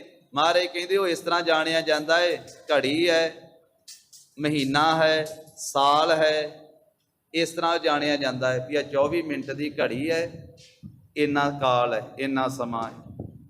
ਤੇ ਇਸੇ ਪ੍ਰਕਾਰ ਫਿਰ ਦਿਨ ਹੈ, ਰਾਤ ਹੈ, ਇਹ ਸਮਾਂ ਹੈ। ਫਿਰ 30 ਦਿਨਾਂ ਦਾ ਮਹੀਨਾ ਹੈ, ਫਿਰ 12 ਮਹੀਨਿਆਂ ਦਾ ਸਾਲ ਹੈ। ਇਸ ਤਰ੍ਹਾਂ ਫਿਰ 100 ਸਾਲ ਦੀ ਸਦੀ ਹੈ। ਤੇ ਫਿਰ ਅੱਗੇ ਤੋਂ ਅੱਗੇ ਜਿਹੜਾ ਇਹ ਕਾਲ ਹੀ ਹੈ ਸਾਰਾ। ਮਹਾਰਾਜ ਕਹਿੰਦੇ ਇਸ ਤਰ੍ਹਾਂ ਜਾਣਿਆ ਜਾਂਦਾ, ਹੋਰ ਉਹਦਾ ਸਰੂਪ ਨਹੀਂ ਜਾਣਿਆ ਜਾਂਦਾ ਹੈ। ਇਹ ਸਮੇਂ ਦੀ ਗਿਣਤੀ ਮਿਣਤੀ ਤੋਂ ਹੀ ਉਹ ਜਾਣਿਆ ਜਾਂਦਾ। ਤੋ ਸਾਰੇ ਤੇ ਪਰਮੇਸ਼ਰ ਜਿਹੜਾ ਹੈ ਉਹ ਚੇਤਨ, ਉਹ ਇਹਦੇ ਤੋਂ ਵੀ ਅੱਗੇ ਹੈ। ਇਹ ਉਹਦਾ ਬਣਾਇਆ ਹੋਇਆ ਕਾਲ ਹੈ। ਸਾਧ ਸੰਗਤ ਜੀ, ਪ੍ਰਮਾਤਮਾ ਦਾ ਬਣਾਇਆ ਹੋਇਆ ਜਿਹੜਾ ਕਾਲ ਸਾਰਿਆਂ ਨੂੰ ਖਾਈ ਜਾਂਦਾ ਹੈ, ਉਹਦਾ ਪੈਦਾ ਕੀਤਾ ਹੋਇਆ ਇਹ ਸਮਾਂ ਹੈ। ਇਹ ਕਾਲ ਸ਼ਕਤੀ ਹੈ ਜੋ ਸਾਰਿਆਂ ਨੂੰ ਸਮਾਪਤ ਕਰੀ ਜਾਂਦੀ ਹੈ। ਇਹਦੇ ਤੋਂ ਅੱਗੇ ਮਹਾਰਾਜ ਸਾਹਿਬ ਜੀ ਚੇਤਨ ਪਰਮੇਸ਼ਰ ਦਾ ਜ਼ਿਕਰ ਕਰਨਗੇ ਵੀ ਕਿਵੇਂ ਇਹ ਕਾਲ ਜਿਹੜਾ ਹੈ ਉਹ ਚੇਤਨ ਦੇ ਵਿੱਚ ਭੇਦ ਹੁੰਦਾ ਹੈ। ਉਹ ਸਾਧ ਸੰਗਤ ਜੀ ਕੱਲ੍ਹ ਦੇ ਦੀਵਾਨ ਦੇ ਵਿੱਚ ਆਪਾਂ ਵਿਚਾਰਾਂਗੇ। ਗੁਰੂ ਬਾਬਾ ਜੀ ਨੇ ਇਹ ਸੰਸਾਰ ਦੀ ਹਾਲਤ ਦੱਸੀ ਤੇ ਸਿੱਖਿਆ ਦਿੱਤੀ ਵੀ ਗੁਰਸਿੱਖੋ ਸ਼ਬਦ ਨਾਲ ਜੁੜੋ, ਸ਼ਬਦ ਦੀ ਕਮਾਈ ਕਰੋ, ਸਰੀਰਾਂ ਦੇ ਮੋਹ ਤੋਂ ਉੱਪਰ ਉੱਠੋ। ਤੇ ਅਸੀਂ ਤਾਂ ਆਪਣੇ ਘਰ ਵਿੱਚ ਜਾ ਰਹੇ ਹਾਂ, ਅਸੀਂ ਤਾਂ ਸੱਚਖੰਡ ਜਾ ਰਹੇ ਹਾਂ। ਤੁਸੀਂ ਇਹ ਵਿਜੋਗ ਕਰਨਾ ਛੱਡੋ, ਤੁਸੀਂ ਸ਼ਬਦ ਦੀ ਕਮਾਈ ਕਰੋ, ਸ਼ਬਦ ਨਾਲ ਜੁੜੋ। ਸਾਧ ਸੰਗਤ ਸੰਸਾਰ ਨਾਸਵਾਨ ਹੈ, ਜੇ ਸ਼ਬਦ ਨਾਲ ਜੁੜ ਜਾਓਗੇ ਤੇ ਫਿਰ ਮਹਾਰਾਜ ਕਹਿੰਦੇ ਤੁਸੀਂ ਨਾਸ ਹੋਣ ਤੋਂ ਬਚ ਜਾਓਗੇ, ਫਿਰ ਅੰਮ੍ਰਿਤ ਤੇ ਅਵਿਨਾਸੀ ਪਦਵੀ ਪ੍ਰਾਪਤ ਹੋ ਜਾਵੇਗੀ। ਗੁਰੂ ਜੀ ਦੇ ਪਾਵਨ ਇਤਿਹਾਸ ਦੀ ਵਿਚਾਰ ਸਾਂਝੀ ਕਰਦੇ ਹਾਂ। ਹੋਈਆਂ ਭੁੱਲਾਂ ਚੁੱਕਾਂ ਦੀ ਸਤਿਗੁਰੂ ਜੀ ਗੁਰ ਸੰਗਤ ਜੀ ਖਿਮਾ ਦੇਣੀ, ਅੱਗੇ ਵਾਸਤੇ ਸਮੱਤ ਬਖਸ਼ਣੀ। ਦੇਹੋ ਸੱਜਣ ਅਸੀਸ ਅੜੀਆਂ, ਜਿਉ ਹੋਵੇ ਸਾਹਿਬ ਸਿਉ ਮੇਲ। हे गोविंद हे गोपाल हे दयाल लाल प्राणनाथ अनाथ सखे दीन दर्द निवार हे समर्थ अगम पूरन मोहे मैया धार अंधकूप महाभयान नानक पारे उतार आए प्रभ शरणागति कृपा नित दयाल एक अक्षर हर मन बसत नानक होत निहाल कथा निता व्रत होत है सुन हो सिंह सुजान नानक गुर गोविंद सिंह जी सदा करे कल्याण नानक गुर गोविंद सिंह जी सदा करे कल्याण वाहिगुरु जी का खालसा वाहिगुरु जी की फतेह। सत श्री अकाल वाहिगुरु जी का खालसा वाहिगुरु जी की फतेह।